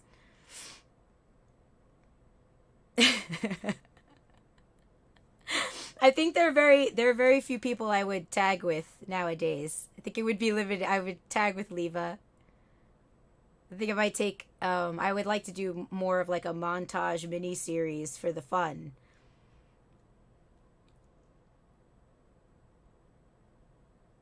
I don't know if Emmy is still working the States. Actually, I wish I had contact with Emmy. I would hit her up. I have no idea. Yeah, she is? That's awesome, Phoenix. Oh, Chester, that's not going to happen. But thank you. Yeah, we hope she's doing well wherever she is. Emmy is still with AEW. Good for her. Good. I wish Emmy all the best. I wish Emmy all the best. She was such a professional, so lovely, and just like when you're working with someone that just is just on another level. You're like, oh, it's wonderful. It really just opens up the Pandora's box for you to be creative. Right, Leva? I know. It's what. So, Leva, you missed it, but, you'll catch it on the replay. I was going to read it. But I called you wildly loving and authentic. Just to catch you up. You'll hear the rest of it. It's not very long. It's a sentence, but I just wanted you to know that. Emmy and Leva being travel buddies is adorable.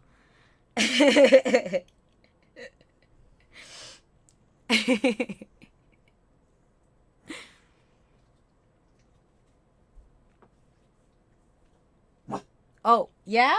You want to come say hi? We got Thor here. Come here. Oh, let me do it so that you don't, so that because the chair doesn't move. Hurrah! Come here. Oh. Here's the boy. Here's the man. The legend. You're gonna need your own chair, bud. We're gonna have to get you a non-spinny chair. He doesn't like spinny chairs, you know what I mean? Jumping in a spinny chair is really difficult. Alright, bud? He just had some carrots with some treats in it. I hope Rhea's doing awesome too, and Holodead. And we had Kimber on the show. I'll be posting her episode, tagging it, because we got it up on YouTube, and I was like, oh man, I didn't post it for people. Right? He's the sweetest. He's the sweetest. Legend from Strange World? Possibly? I hope that she recovers quickly. Man, injuries are the worst, because your mind's still going 1,000 miles an hour, unless it's a concussion, knock on wood, salt. But yeah. Holodead is so fun to work with. Working with Holodead was awesome. It's just fun. It's just like, yeah, cool, what are we doing? Okay, great, let's go out there and be wild. I'm happy to talk about wrestling. I find that it's also very intimate.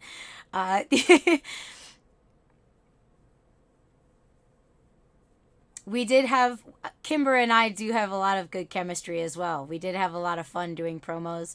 I learned a lot from Leva, from Kimber, from the girls that took me in at Shine and then to Shimmer. Thank you, Tucker, for putting my episode with Kimber in the chat. That, if y'all want to see a really fun episode, we get deep, we talk really intimate things, we talk relationship things. It also takes a couple of really wild turns. We talk about only schmans, schmonly flans. We talk about all kinds of things in that episode. So I invite you all to check it out. Share, all of that good stuff. For those of you first time popping on, I've created this show, The Threat of Intimacy, as an inspiration after everything that's occurred.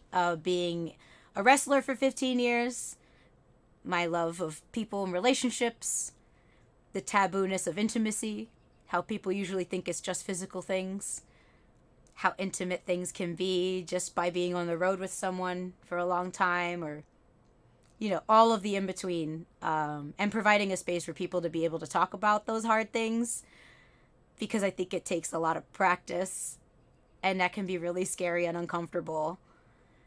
So I created a little talk show here. We're going to be adding games, like old game show type things to this show.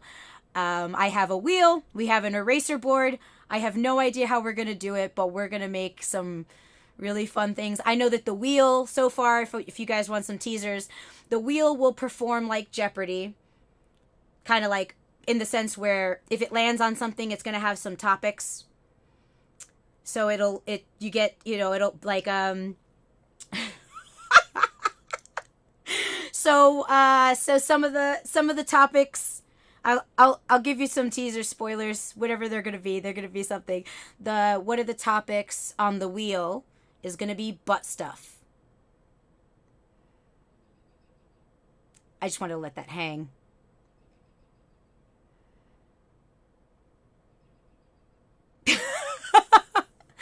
Oh, Night, that's very interesting. Leva and Kimber are the only ones who made TV as their own name so far. Interesting. No, just butt stuff.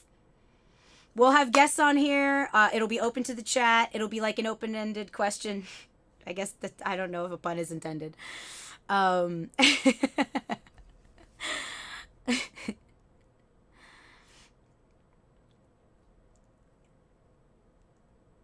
thank you, Millie. Yeah, my Schmolly Flans is kind of like a live vlog with like extra. I do a little bit of everything. It's a continuation of intimacy where we get to explore kinks, and you can talk about your stuff. How do you get to talk about your stuff? I don't know. We could talk about it there, that kind of thing. I thought about Chris Wolf too when the butt stuff came up. I know, it's so funny. I love Chris Wolf. I'm also in her Discord.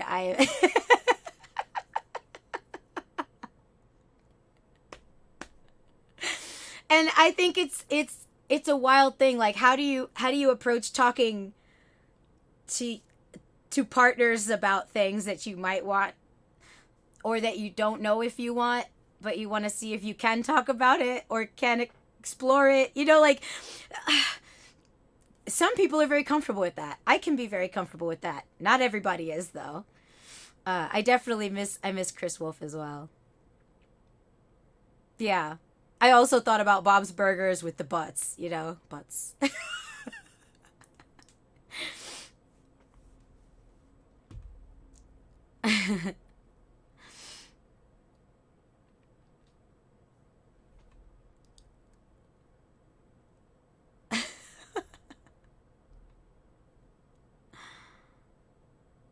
I don't know. I'm trying to catch up with the chat. I got like a bot and auto mod message here. My bad. I paused.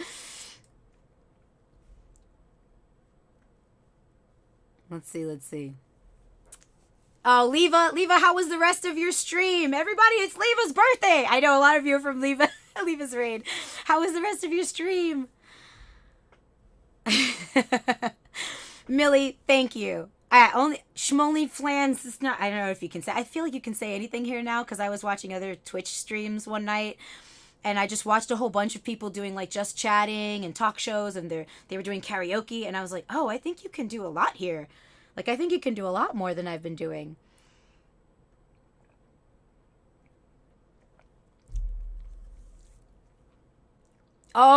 Leva's Leva's wasted.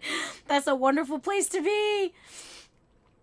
I'm about to get wasted. Birthday streams are the best streams, and I will tell you the one lesson I learned.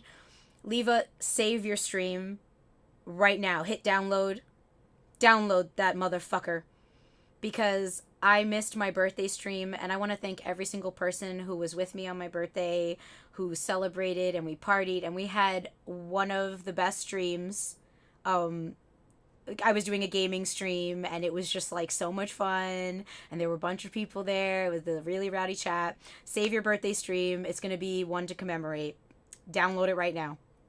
Don't forget, because it expired on Twitch, and then I wasn't able to download it. So yeah, so that's definitely one I missed, and I missed it by like literally a day and couldn't download it, and I was so sad because like I am a sentimental person.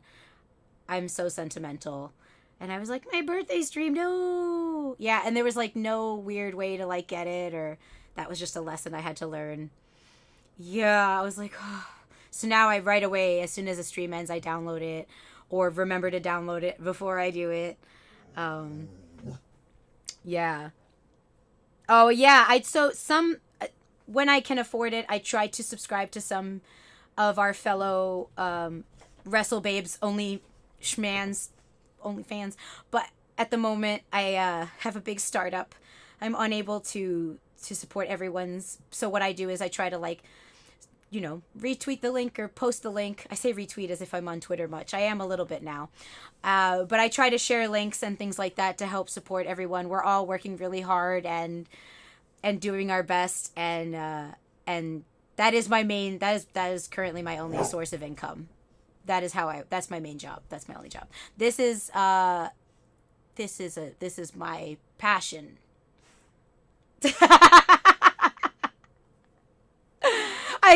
Seriously, chat, why can't we talk Only Dans? Only Dans is a great like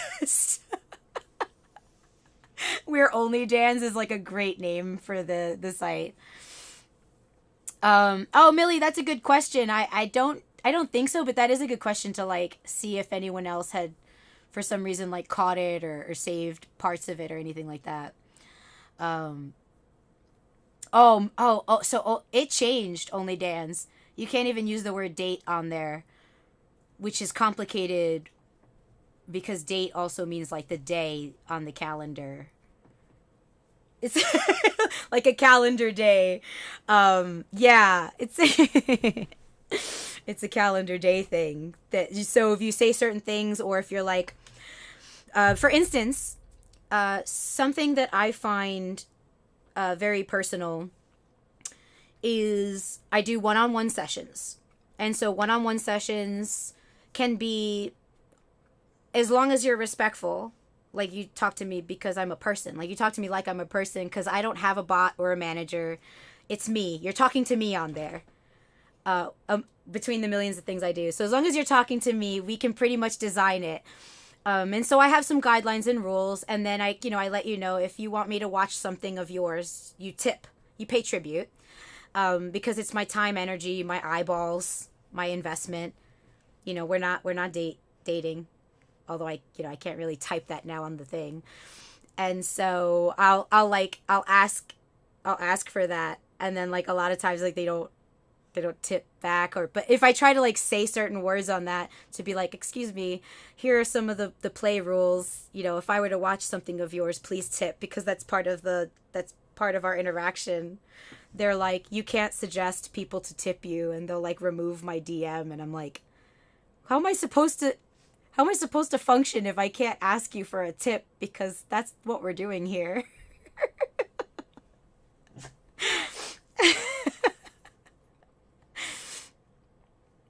Oh yeah, meet. People use like the 3 on there. I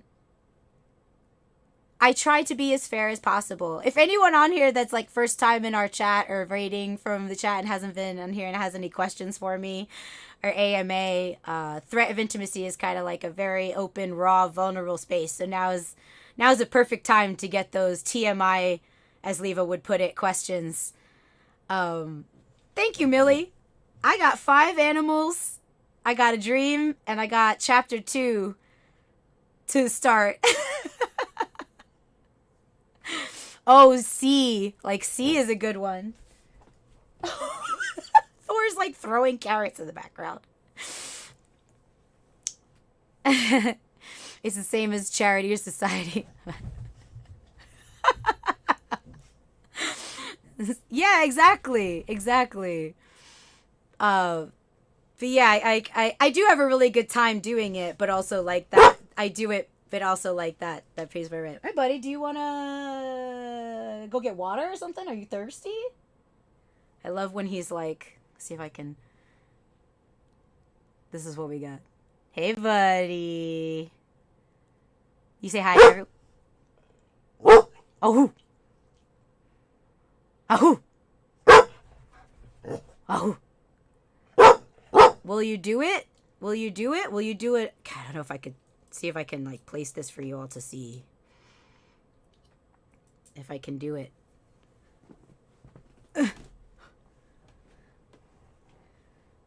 Do I have a treat to give you before I ask you to do something? Because I taught you not to do anything for free.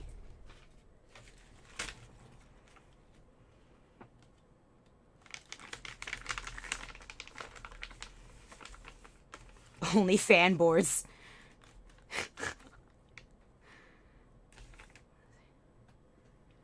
Here, bud. Can you go over here? Wait. Can you sit? Wait. Don't anticipate. Wait. Yeah. He'll still sell the kick. Oh, good boy. Oh, Marty and AK are wonderful. It's not for free. I just posted something. So I posted a, if you, since everyone is going to go and subscribe right now, I posted a video that I thought was really funny. People will go on and ask for nudes all the time. And I post everywhere that I don't do nudes, but if you go on, I get pretty close. I do pretty close. And also, Millie, he'll do like a match. So I'll try to rig one of the streams, like I'll try to set up one of the streams so I can wrestle him without Loki so that he can focus and I can show you all his hot moves. So I get pretty close because I enjoy implied nudity. I have fun. I just think it's a fun thing, but I'm not, I've gone 15 years in wrestling, no nudity.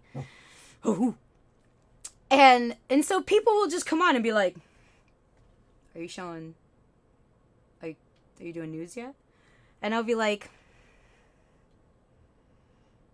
no. And so I posted a video and I was just like, this isn't for free. Like, this isn't free.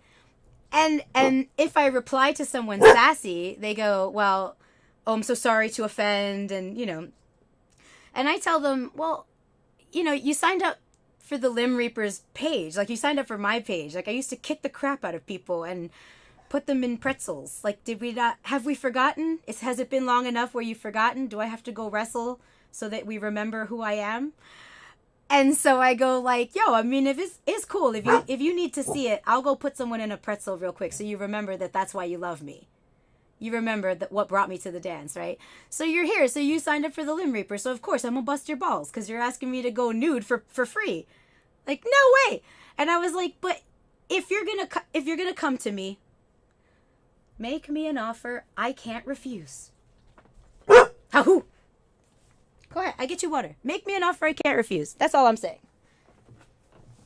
Should we go get water? Agüitas?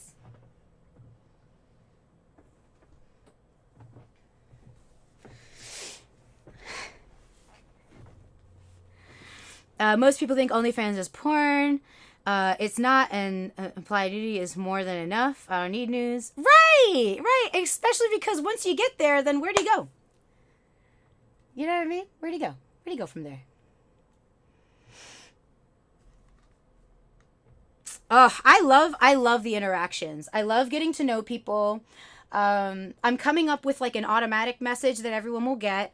I do lots of that's it, night.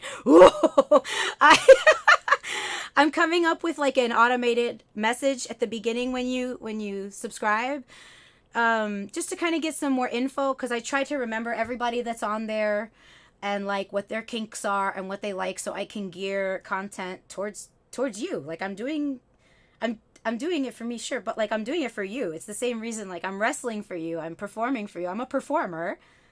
It's backed by my genuine ass, but I'm I am inspired by the things that you like, right? Like I've been inspired enough by people's kinks and turned on to things that like I didn't know about before, and people were kind enough to share that with me and be like, so I'll ask people like, hey, if there's a type of kink you like, send me a link if you don't mind to something you watch.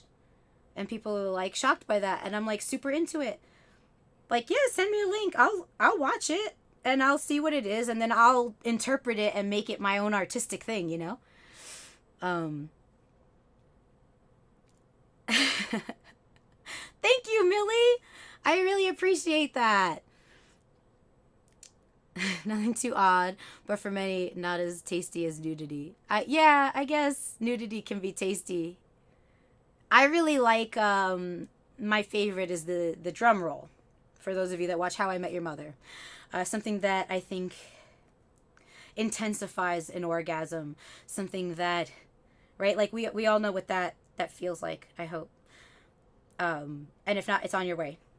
I got your back. If you haven't experienced to know, I got your back, hit me up. Enter my Discord, message me, we'll talk.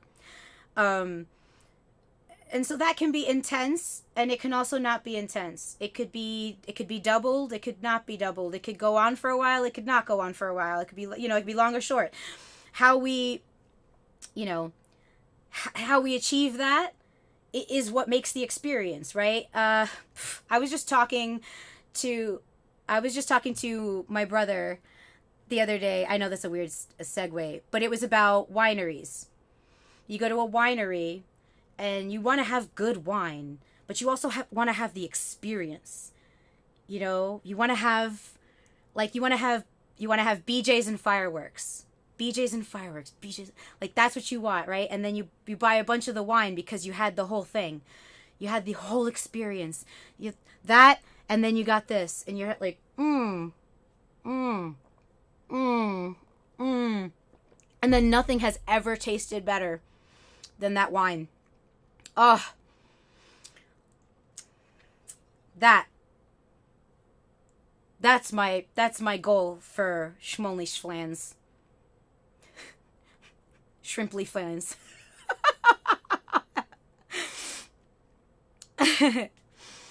Thank you, Chester. I really appreciate it. I know I've put the chat in there so you all can see it. So I've tried to get out of the habit of like rereading it. It's actually closed. Winner in chat who guesses will get a gifted sub. Oh, clothes. Oh, so like nudity isn't the thing for you, Night. It's clothes, like certain attires or certain, like, so the way that someone dresses, like lace or fishnet or like, is a certain lingerie, or are we going into more like role play?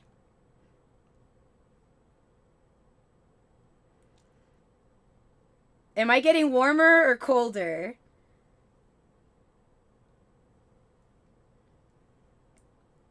Because I could also think, well, if it's a certain type of clothing, maybe it's latex and suits. Though that is far more difficult for me to fabric. So a certain type of fabric. I am a texture person. I'm a very textile person. And so I can really appreciate somebody who, while latex isn't for me, it's, but I would support somebody. I can support someone who loves that really tight leather suit, or the gimp suits, like all of that. I think is very sexy. And I love when people find each other, and like I love seeing like really, like I don't want to use the word sexy, but it's just so, they're hot, these photo shoots. It doesn't have any nudity at all. It's just the relationship between the couple, or the people in a scene. That's the word I'm looking for. People in a scene, in all of their attire. I think it's very attractive. I hope the chat answers. Chat, I've just given you a bunch of answers. Use any of them. Get a free gifted sub to my channel. Come on, chat, you got this. Ooh, gym wear. Oh, it's a hot one. Gym wear is hot. Oh, it's not gym wear. Oh, come on, chat, you got this. Someone get a free gifted sub so that you can come hang out with me. Meeson, you didn't miss it. You didn't miss it.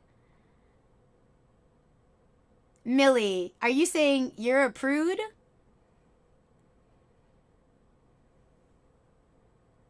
Mini skirts. Mini skirts are everyone's friend except leather seats.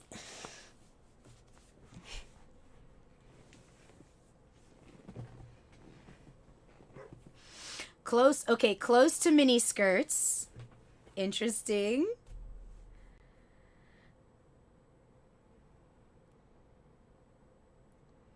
McCloud. No, no schoolgirl. No schoolgirl. No summer dresses, but it was close to.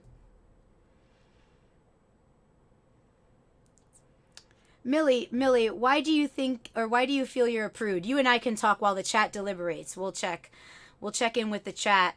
Chat, get your free gifted sub. You better act up. You better get rowdy with the chat. Ooh, sexy nurse. But fabric was the specification. What fabric is Knight into? Ooh, twill.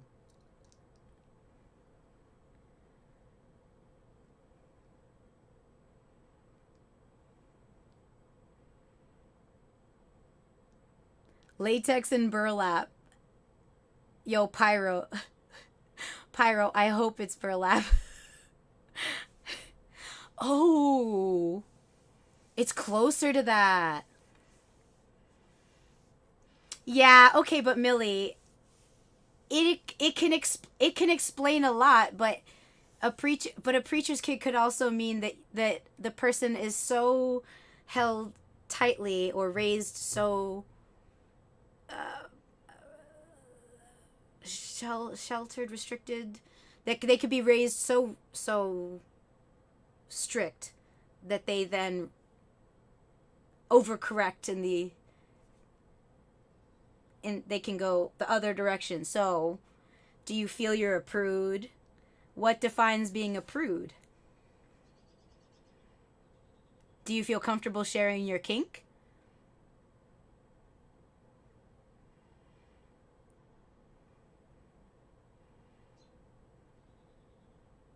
Ooh, corduroy. I actually really love corduroy. I wish it wasn't so hot, but then again, it's nice in the winter. But the texture of corduroy is very fine. So, I mean, Millie, you could be, and also you could feel like a prude, but to you feel like a prude, and then to someone else, that could make them feel quote unquote vanilla. Right? The scale is, it is a wide gradient. And it's not a linear gradient. It's like when you have to pick a color for your text and it's the big wheel of color and you're like, you got the little dot and you're like, I don't know, maybe I'm over here,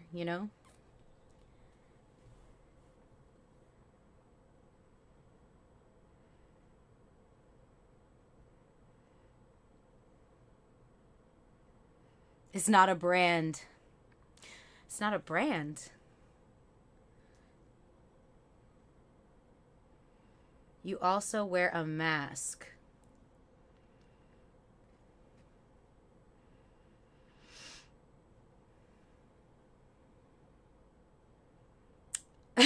Millie, I understand. It makes you feel super awkward, but at the same time, the person make a dirty joke. I think you should just cut yourself some slack.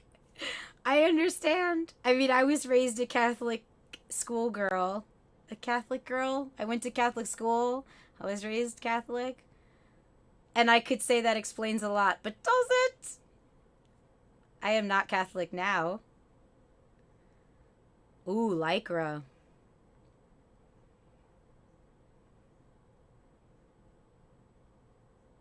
Spandex?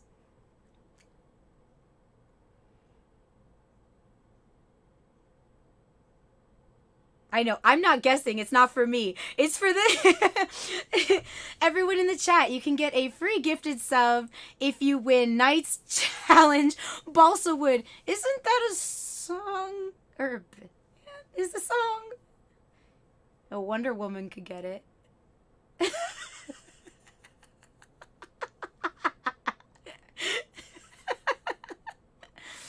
Balsa Wood is that the song or the band? Balsa Wood. I only know one song that incorporates that name. I know Tucker is going to try until he gets it. The wood model airplanes are made of.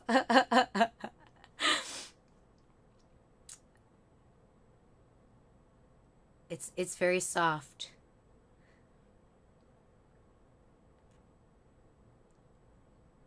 Millie, if it makes you feel any better, I always thought I was either too dirty and then not dirty enough. Like, I could feel that way in like a millisecond.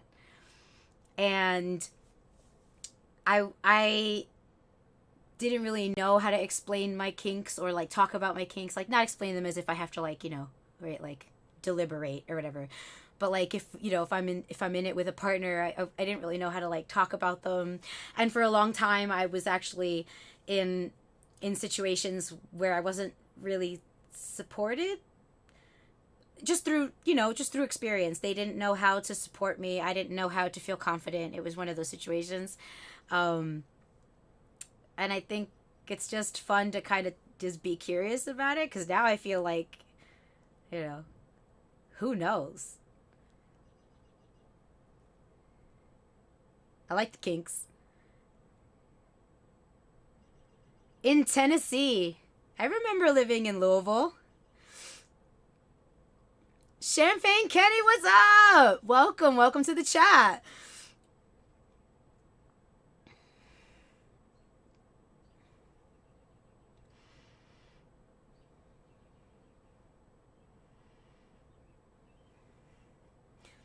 Oh, I see, Millie. I'm catching up backwards in the chat.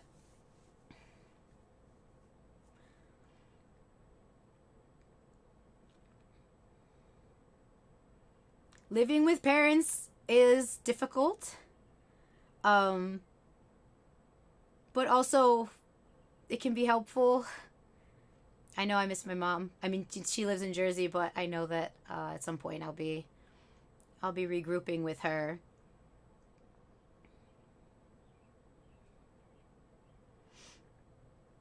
Conservative parents in Tennessee. It's a lot. It's a lot to work with.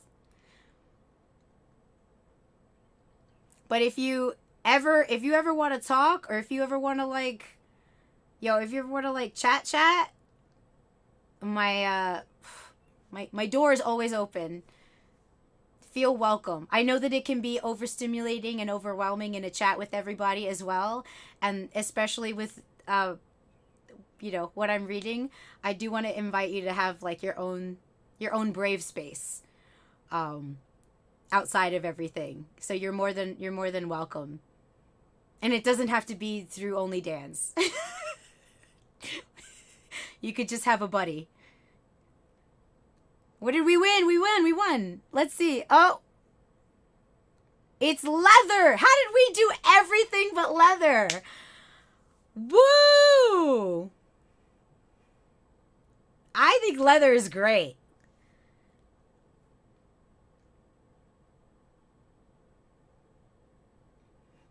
Millie, anytime, no worries. Don't ever worry if it's too late. Don't hesitate. I will, and like I post this to anyone that comes through my stream, anyone, when I encounter, just know that I'll reply as soon as I can. I might read it and I might need some time. I might want to go, get resources, or I might see it, but I might be in the middle of something and I want to give you the proper reply. So just know that I'll reply as soon as possible. And that if it's an emergency, to please contact the proper people for an emergency, just in case I don't see it right away. But also feel welcome in the Discord, in the main group, to at everybody, because we have a wonderful network of people. So if anything is ever up and you're in the Discord, like, someone will help find a resource. When Loki ate chocolate, one of the times, this is a totally different topic, but everyone that was able to be present at that moment and try to find a phone number or help me Google because I was in a panic, they hopped on and at least tried to get me somewhere I needed to go. So feel welcome to the community just as a whole for like like an emergency situation. But if you want to talk at any time, just know I'll reply in the DMs as soon as I can.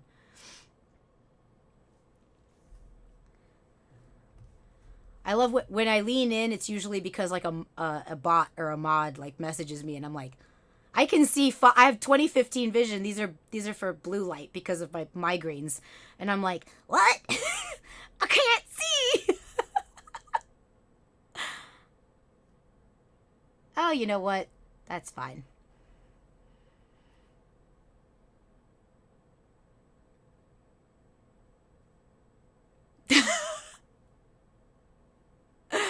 Right, Millie? Leather. Oh, it keeps autocorrecting to beds. That's so funny, Tucker. Yo, Millie, right? The chat was not rowdy enough for that. I'm glad that you all picked up later on, because like a free sub is a free sub. Hop on that. I am going to be offering a lot of prizes, and I'm going to be doing more things here on the Twitch stream, not just on the Schmonly Dans. I do monthly raffles, and I want to give back a lot more there because I'm doing a tit starter, because I would like to gift myself finally after all these years. I have wanted this for my own reasons, for my own volition. It's not to seek happiness. I'm happy. I grab happiness by the balls every day. I just want to grab these for me. So I have a tit starter on there.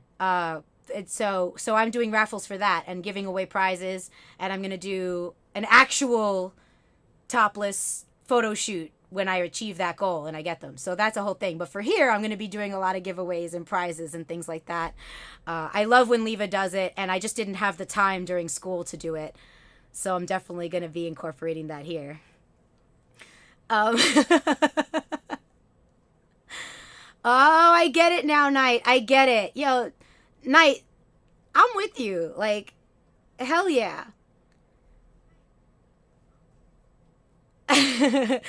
Feel free, Knight, to do a sub anyway, or do like a random, yeah, like, that's great. I think that's great.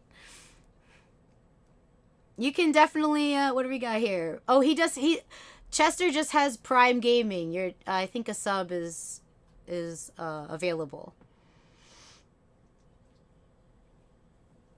The door opens by, so Thor walked in underneath. Thor's handle has changed, by the way, on Insta. He's going to be having more of a meme account. And he's going to be inviting his friends, like you all, to send in your, like, pictures of your pets to meme, because he does Photoshop art. So he's going to be doing Photoshop art on his page. So if so that's going to be Thor's thing. Look for Miscellaneous Dog. For Thor reasons of his name, we're gonna be, rebranding from Magnum. He's gonna have a whole new thing going on. Millie, I can't believe I didn't. I don't think I said leather, but I can't believe I didn't even think that. I have leather harnesses that I love. I can actually give, since we've been talking about kinks and that, I discovered I really love leg harnesses. I guess I should have picked up on this before, but sometimes things that are obvious aren't really obvious. He's playing with Buster, and it's really cute. So, one of the photo shoots I did, some of the fans had gifted me things, and I had found these leg harnesses. They go around the thighs, which can be difficult for thick thighs, and around the waist, and then they have like the chains, right? So it's kind of, it's all strapped in, and they're just like little handles, and I just find that incredibly sexy. And so with the right person that I can trust, that I feel like I can be brave with, I know I'm not going to, I'm going to be tossed out of the room. I think that having like that leather, like the soft kind of leather, there is a particular kind, like when it's not mixed, like, you know what I mean? Like there's a certain kind of leather that just has a softness to it, that it's still firm enough you can pick up that it's not going to rip. And I really like it. It's like having I'm a little suitcase, and I think that's great.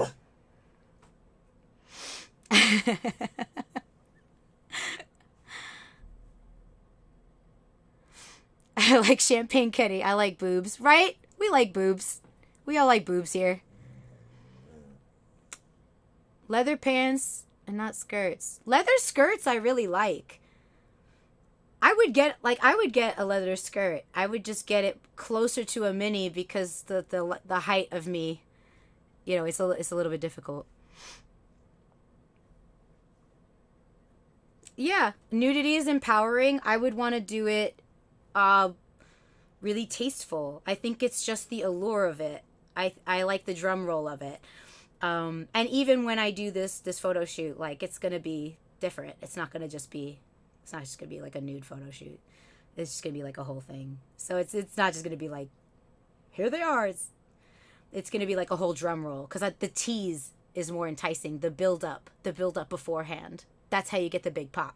Don't we all know how to write a match? Haven't we all watched wrestling?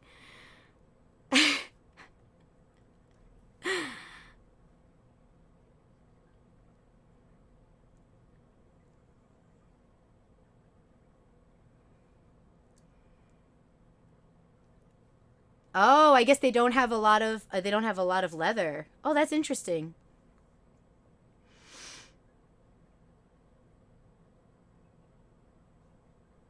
Not a thing, by the way. There's limit, folks.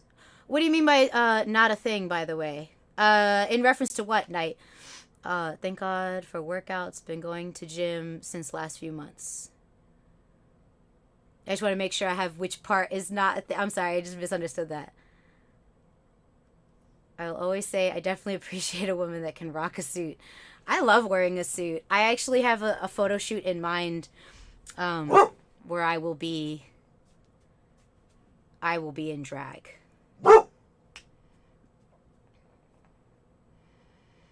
A Cirque du Soleil type act? I think so, Champagne Kitty. Oh, going to gyms being creepy? That's not a thing. Yeah, you're right.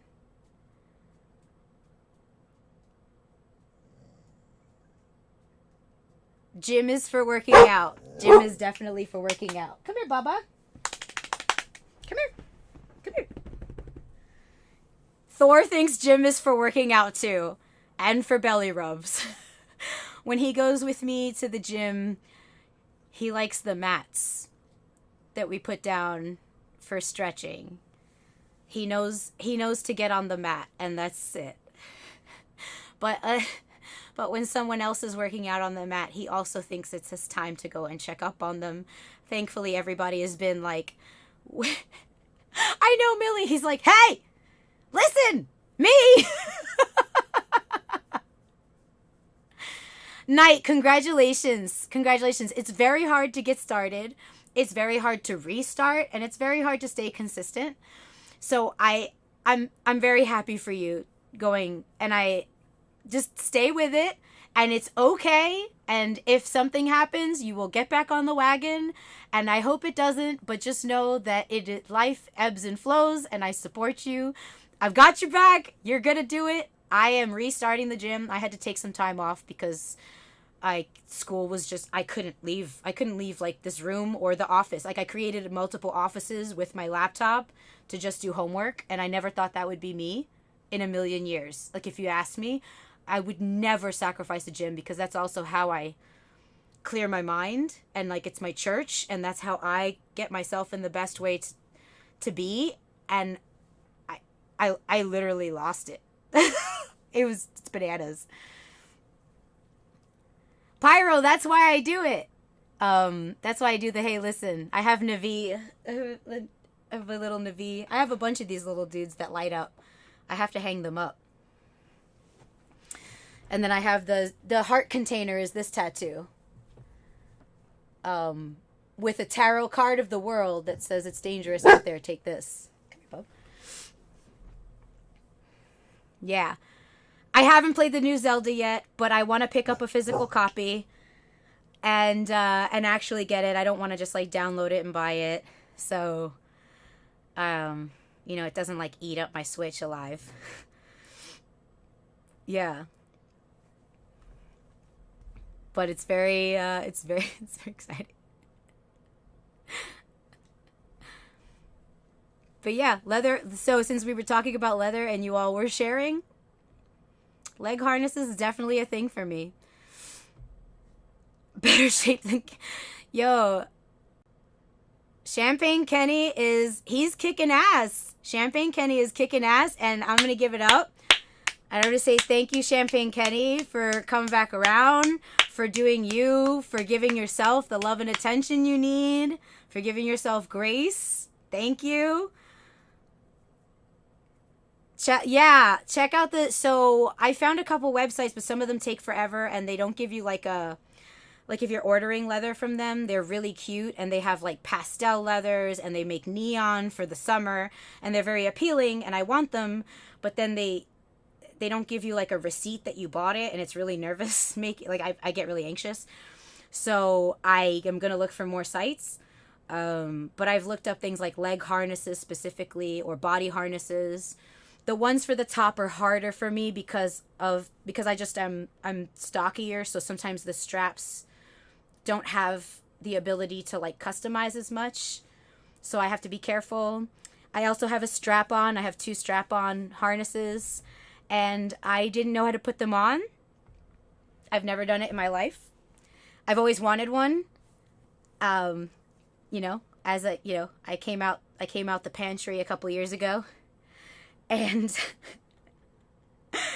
so it took me, I had a custom video with a strap on, and I had to try to put on, it was leather and velvet. It feels amazing. If you're a textile person, if you're a texture person, it's like a very, it has like embossment on the leather, and then it's crushed velvet on the inside. And I tried to put it on, but because of my proportions, there's like these tails sticking out the back, and I just like had no idea how to I should have filmed me trying to put this on, because I didn't know what I was doing. But that's as far as leather as I've gotten. I have like 1 bodysuit thing. I have 2 leg harnesses. I still have to do a shoot in the other one that's pastel pink, which I'm going to do in the summer because tanning. Yeah. It's very hilarious. Yeah. Oh my God. A tattoo of a guy with a lawnmower near her lady parts is fantastic. Fantastic. A++. Thor loves it. He is so cute right now. I know we're talking dirty talk, and he's like,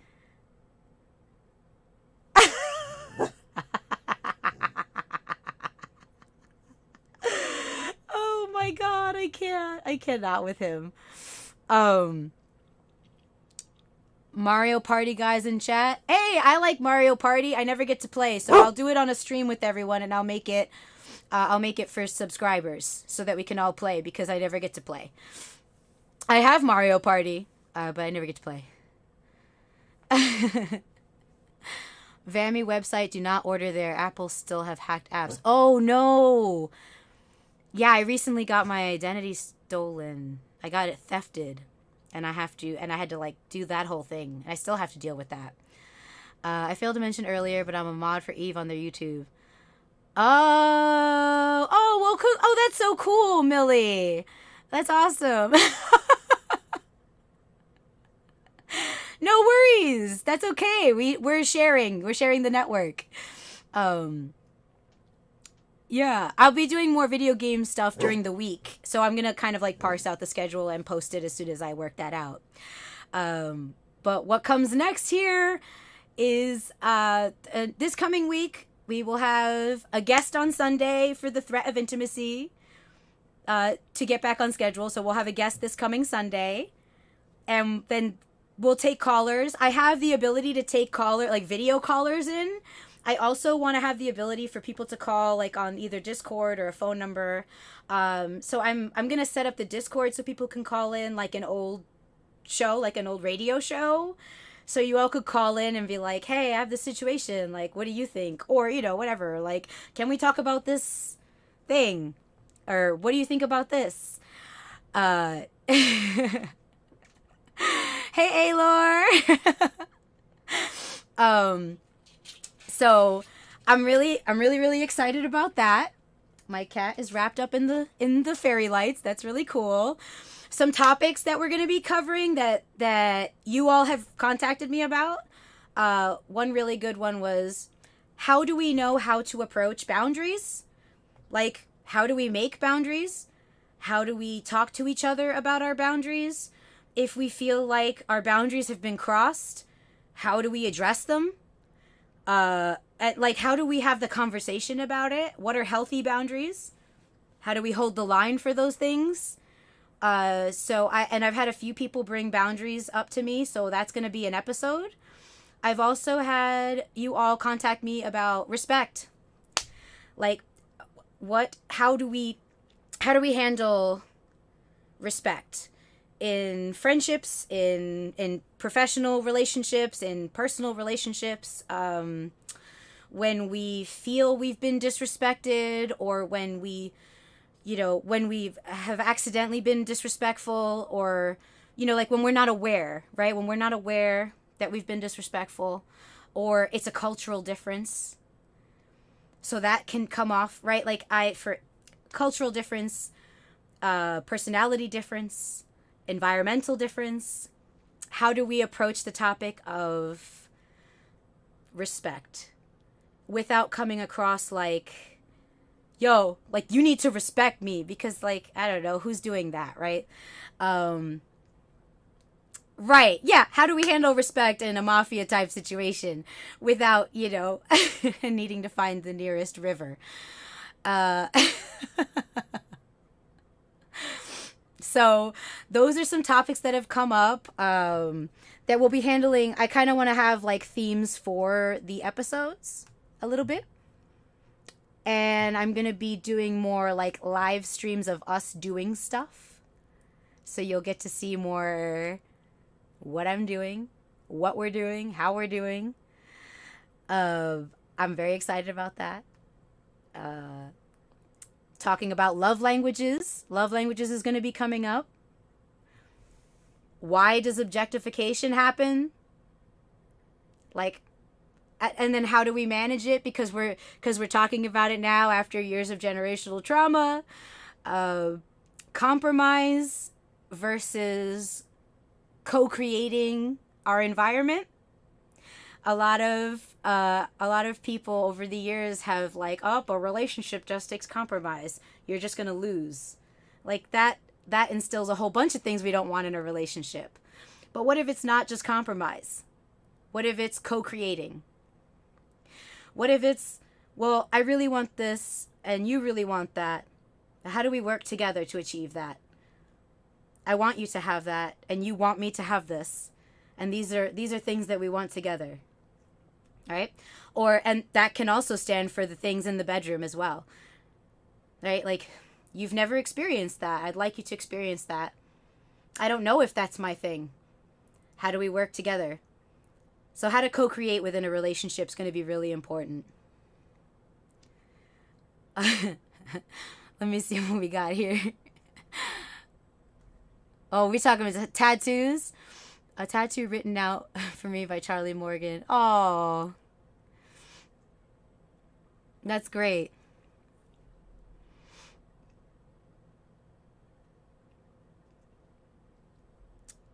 Well, yeah, respect is earned is a very common statement, right? We are told that, we learn that. When you're born, you don't know that. When you're born, you don't know respect is earned. Your external world tells you that. But if I handle myself in accordance with my values, with my integrity, with my authenticity, if I come to you as just as an empathetic, genuine human being who respects herself, then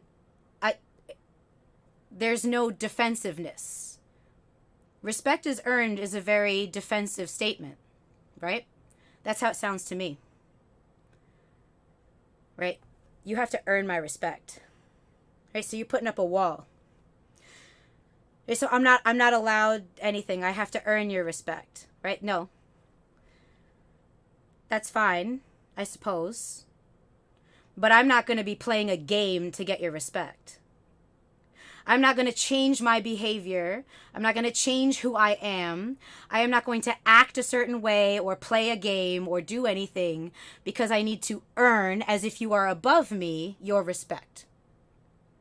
What I'm going to do is I'm going to be my authentic self, my true self, and treat you like a human being. I'm going to meet you where we're at, equally. And through that, there's mutual respect. I'm meeting you eye to eye. So, no, I do not believe respect has to be earned. Because now, that's here.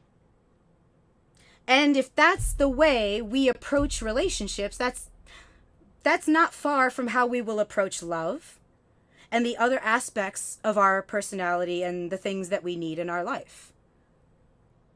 Yo, what's good, Fist? We talking about love and respect up in here real quick. Because if you think like, well, you have to earn something to get me, but then what's to stop you from saying you have to earn my love and my trust?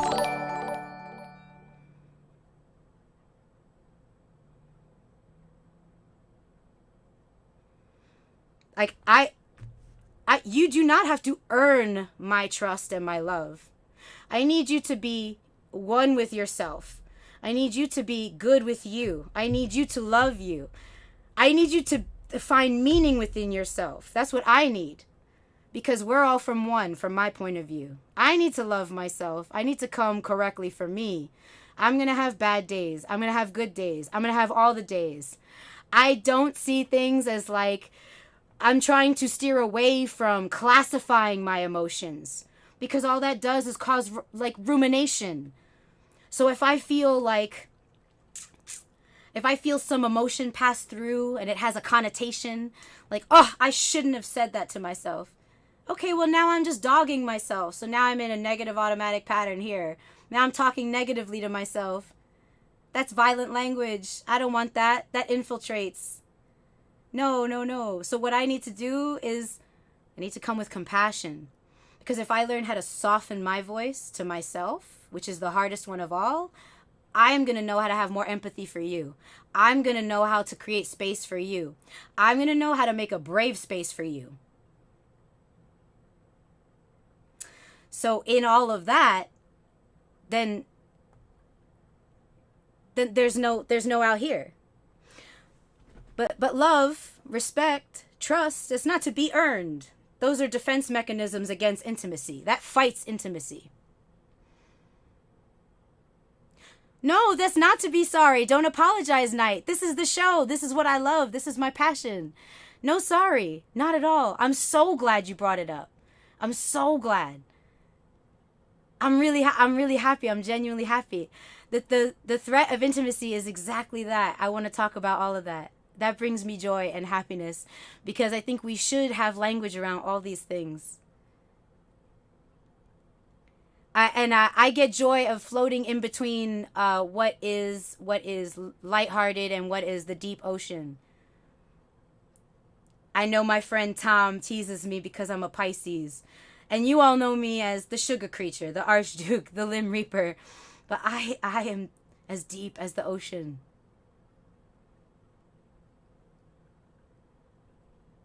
That's right, water gang.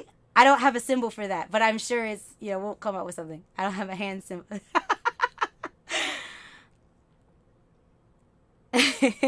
Champagne Kenny, if you point a finger, there are 3 pointed back at you and 1 pointed to the spirit upstairs. Like, what I hope for? Like people ask if I've retired from wrestling. No. But what I did in the ring is one part of my pie. That's one slice. Do you know why I stayed so long in wrestling and the physicality? To connect with you. To connect with you. To reach you. Like, Champagne Kenny, you better change half of that. You better change half of that sentence right now. You're larger than life. And you are not ugly. You're not. And neither am I. There is always pie. Champagne Kenny, there will always be pie. You tell me which one you like. And next time we're in the same area, I will get you pie. Hopefully I'll be close enough to the Amish because they make it the best. But if not, I will make it. I can make most pies. And I wrestled for Chikara, a fraction of my career, and they really helped me with the wrestling part, right? The technical wrestling part. But I had already been in the business like how many years prior? But I went to school inspired by wrestling. I chose UPenn for positive psychology because I thought it would net me the greatest education to elevate my passion to provide mental health resources for everyone involved in wrestling and other entertainment forms.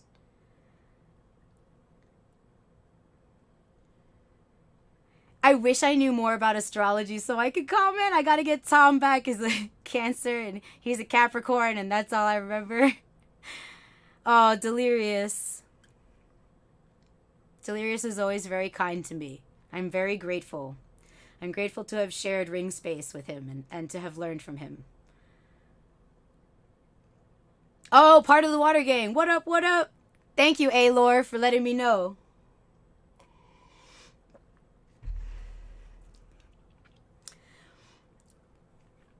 The threat of intimacy, getting deep. A lot of my relationships dissolved because of intimacy. They reach a certain point, they'd reach a level of depth, and then I would, there's a step. There's a step after. There's always a step. And you want to go deeper. And you want to hit past certain walls people have hit up, the trust fall. It's just like the trust fall video. And some people can't because they haven't met themselves there yet. So it's important that we have our own self-inquiry and that we see ourselves with curiosity and not adversity. So that we can be deep with people because we've already been that deep with ourselves.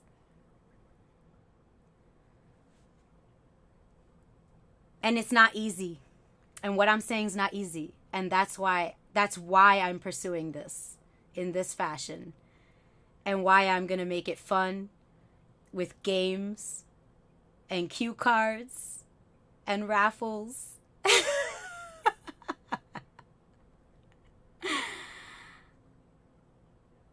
All I can say is most of the folks on here will never admit how bad they are. And I just admit you don't give a F.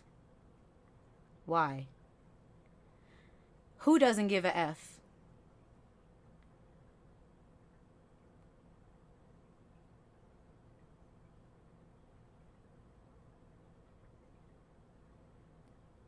night. And people don't have to admit that they're bad. And why do they have to be bad?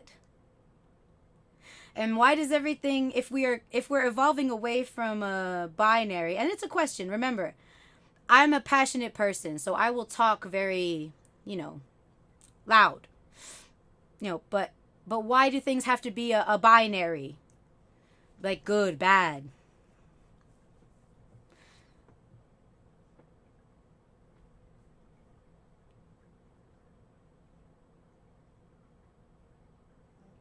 I don't give an F? What don't I give an F about? Or that I'm candid.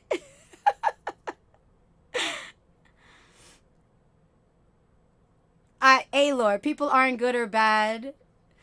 Good or bad actions arise in all types of people. You gotta have an opinion on blocking assholes at least. Are you trying to get blocked? Or...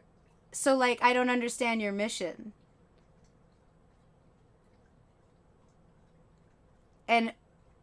Or I don't understand... What is your... what's your curiosity and where are you trying to go? I'm not upset by what you're doing. I'm curious about you. I'm not angry. And I don't see anybody here as bad.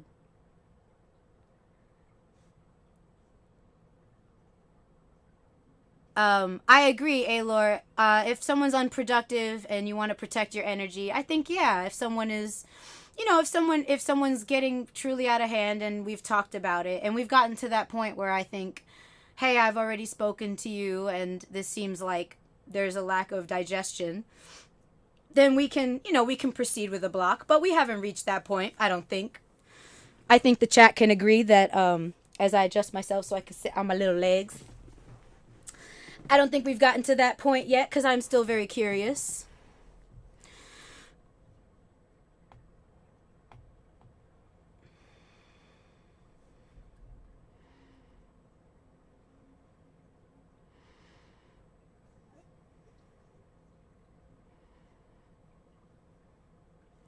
Oh, so why what then?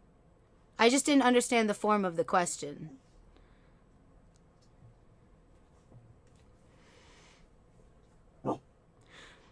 But I just don't know. I guess my lack of understanding is, why do you assume it clearly ends with you being blocked? Because it seems like then you're entering a chat with a self-sabotaging mentality, when I don't think anyone here seems too bothered.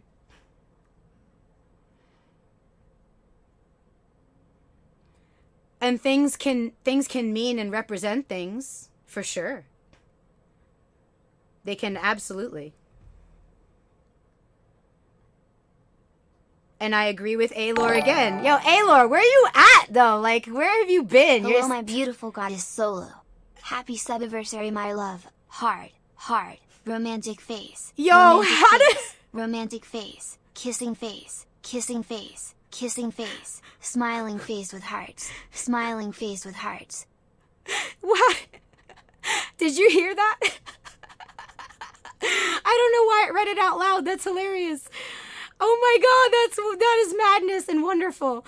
I don't know how it did that, but okay, great. Yo, Wolf, thank you. I love you. So I don't think that, if I had to block someone in a situation, right? I guess you kind of forgot your point. That's okay. We're going to pick up here and we're going to see if it triggers anything. I had no idea I was going to read it either. I think I don't know what happened, but that was amazing and incredible. So if someone gets blocked, right? If it comes to a situation where someone is hassling in a chat or being a certain kind of way, and then that streamer has to block them, I don't think that says anything about either person. And I think that's the point. The point is that it doesn't say anything about the person. That person that got blocked could have been having the worst day of their life. and entered a chat and just needed to like be a certain kind of way, and they were, and they got it. You know what I mean? Like, they could have been coming in, who knows what happened. The streamer could be having a bad day and just couldn't handle a certain thing. They could be having both bad days. What I mean by casting a certain level of good and bad to our emotions, it removes our ability to have agency. It removes our agility to move and navigate these emotions without judgment, so that we can reach our own selves. So if we're more agile with our emotions, if we're able to, and I'm going to talk about emotional agility in an episode with Sarah David, not her personally, but I will talk about her work. If we're able to be agile and more loose instead of rigid, we could actually find the meaning of why we're being the way we're being, instead of just going, I'm bad, I'm a dick, meh. Like, that's not solving anything. I didn't have to block anybody. The devil on your shoulder? Nah, I don't got the only devil on my shoulder is like, you know, how much sushi can I eat? Because I haven't been to the gym.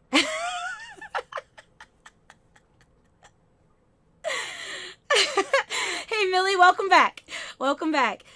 And so like I think that's just gonna be really important, you know, like going forward. And we're definitely gonna talk about that. And I want you to know, like, I'm not gonna block you. I hope you come back.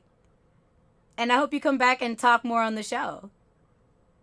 And I hope you all do. I'm really glad you rated us. You know, I say us, like I got everybody here. Like, yeah, but I'm not blocking you. I think there's more to you than you're letting on. And there's been a couple of people that have come through the ropes that I'm like, okay, but why? Because ever since I was a little girl, what's been most important to me is knowing why.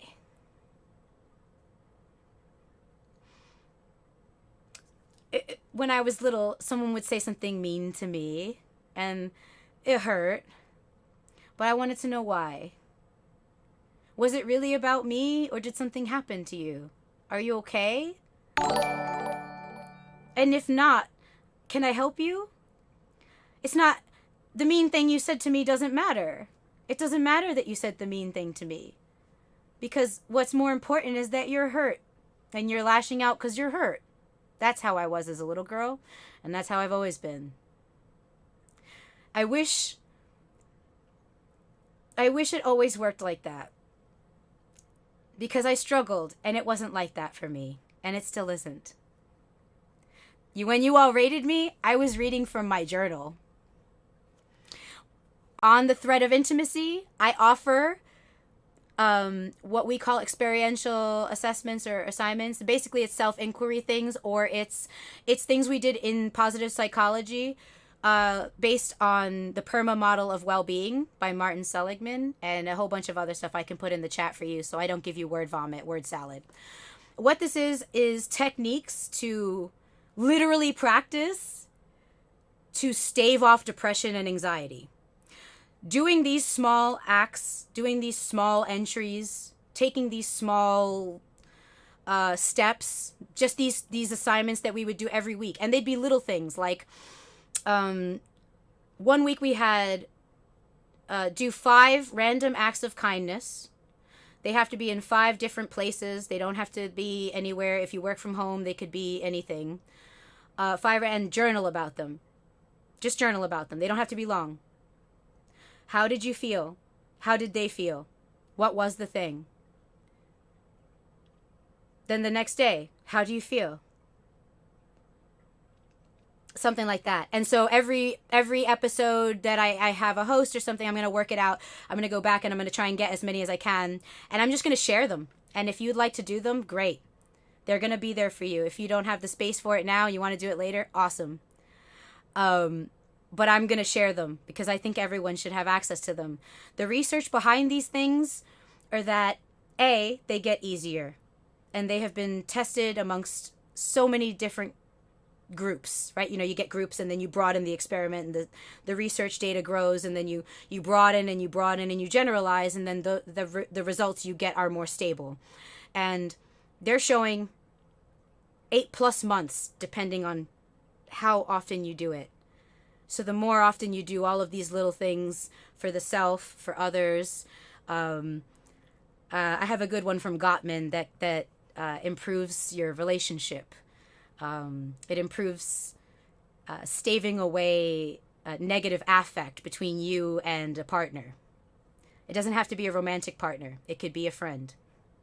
And all you have to do is, when they speak to you, turn your body open to them. That's it. Catch yourself next time you are talking to your friend, your colleague, your mom, your dad, your sister, your brother. Catch yourself and then just turn your body, hips to shoulders, and face them. That creates more room for empathetic listening. It helps you listen better, and it helps them feel heard.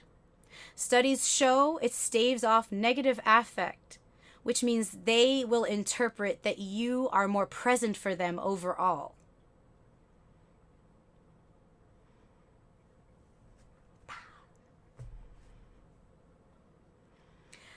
Honestly, Alor, there are times where I lived. I lived with my brother who moved out to Oregon, and we talk. We would talk. He'd come home from work, and we'd talk. And I'm cooking sometimes, and I would look, and I caught that I wasn't really turning because I'm cooking. He's doing his thing. We're doing a thing. Sometimes in the living room, but da. And then I was in school when I learned this from Dr. Gottman, Gottman. He is a love doctor. I implore you to look him up. I have studied. I have his book on how to make love last. He is one of the first researchers to invent, like him and his friend, they came up with the Love Hotel to help couples, where they observe couples in in an apartment, and they help them. And it's a wild experiment they did back in I think the 70s. It's actually really cute. It's really cute. It's so cute. And if you watch his TED Talk, which I will probably play on an episode, so if you want to wait, that's cool. You can watch it with me. We're going to talk about it. He has the 5-to-1 ratio. He is the inventor, the discoverer of the 5-to-1 ratio. Every 5 positive interactions for 1 negative interaction creates an overall majority success rate for your relationship. And in one of his things, he said, just turn your body. And I started turning my body, and I realized what a world of difference that made. Just a world of difference. I felt so much more connected to him. Just something little like that. Yeah, right? It was such a strange little thing that I was like, holy crap. Yo, Ref Chris, I need to get back to the gym too. That's the mission. That is the mission. But I will post more of this in the Discord. And on that note, our time is now coming to a close. I will be streaming more. I will announce upcoming streams this week. The one that is scheduled is this coming Sunday at 6. I hope you all come. Especially you, Chat with Night. Come and bring me your questions and your concerns. I don't know what that applies to, but I'll take it. I'm really, really glad you all came in. Thank you all for hanging out. Thank you for the raid. Thank you for tuning in and watching the interview. We're going to post this as soon as possible so everyone can see. I'm really, really proud of my aunt. And I wanted her specifically, not because she's my aunt, but because of the work that she does. And being a relationship therapist is really dope. And doing group therapy is really dope.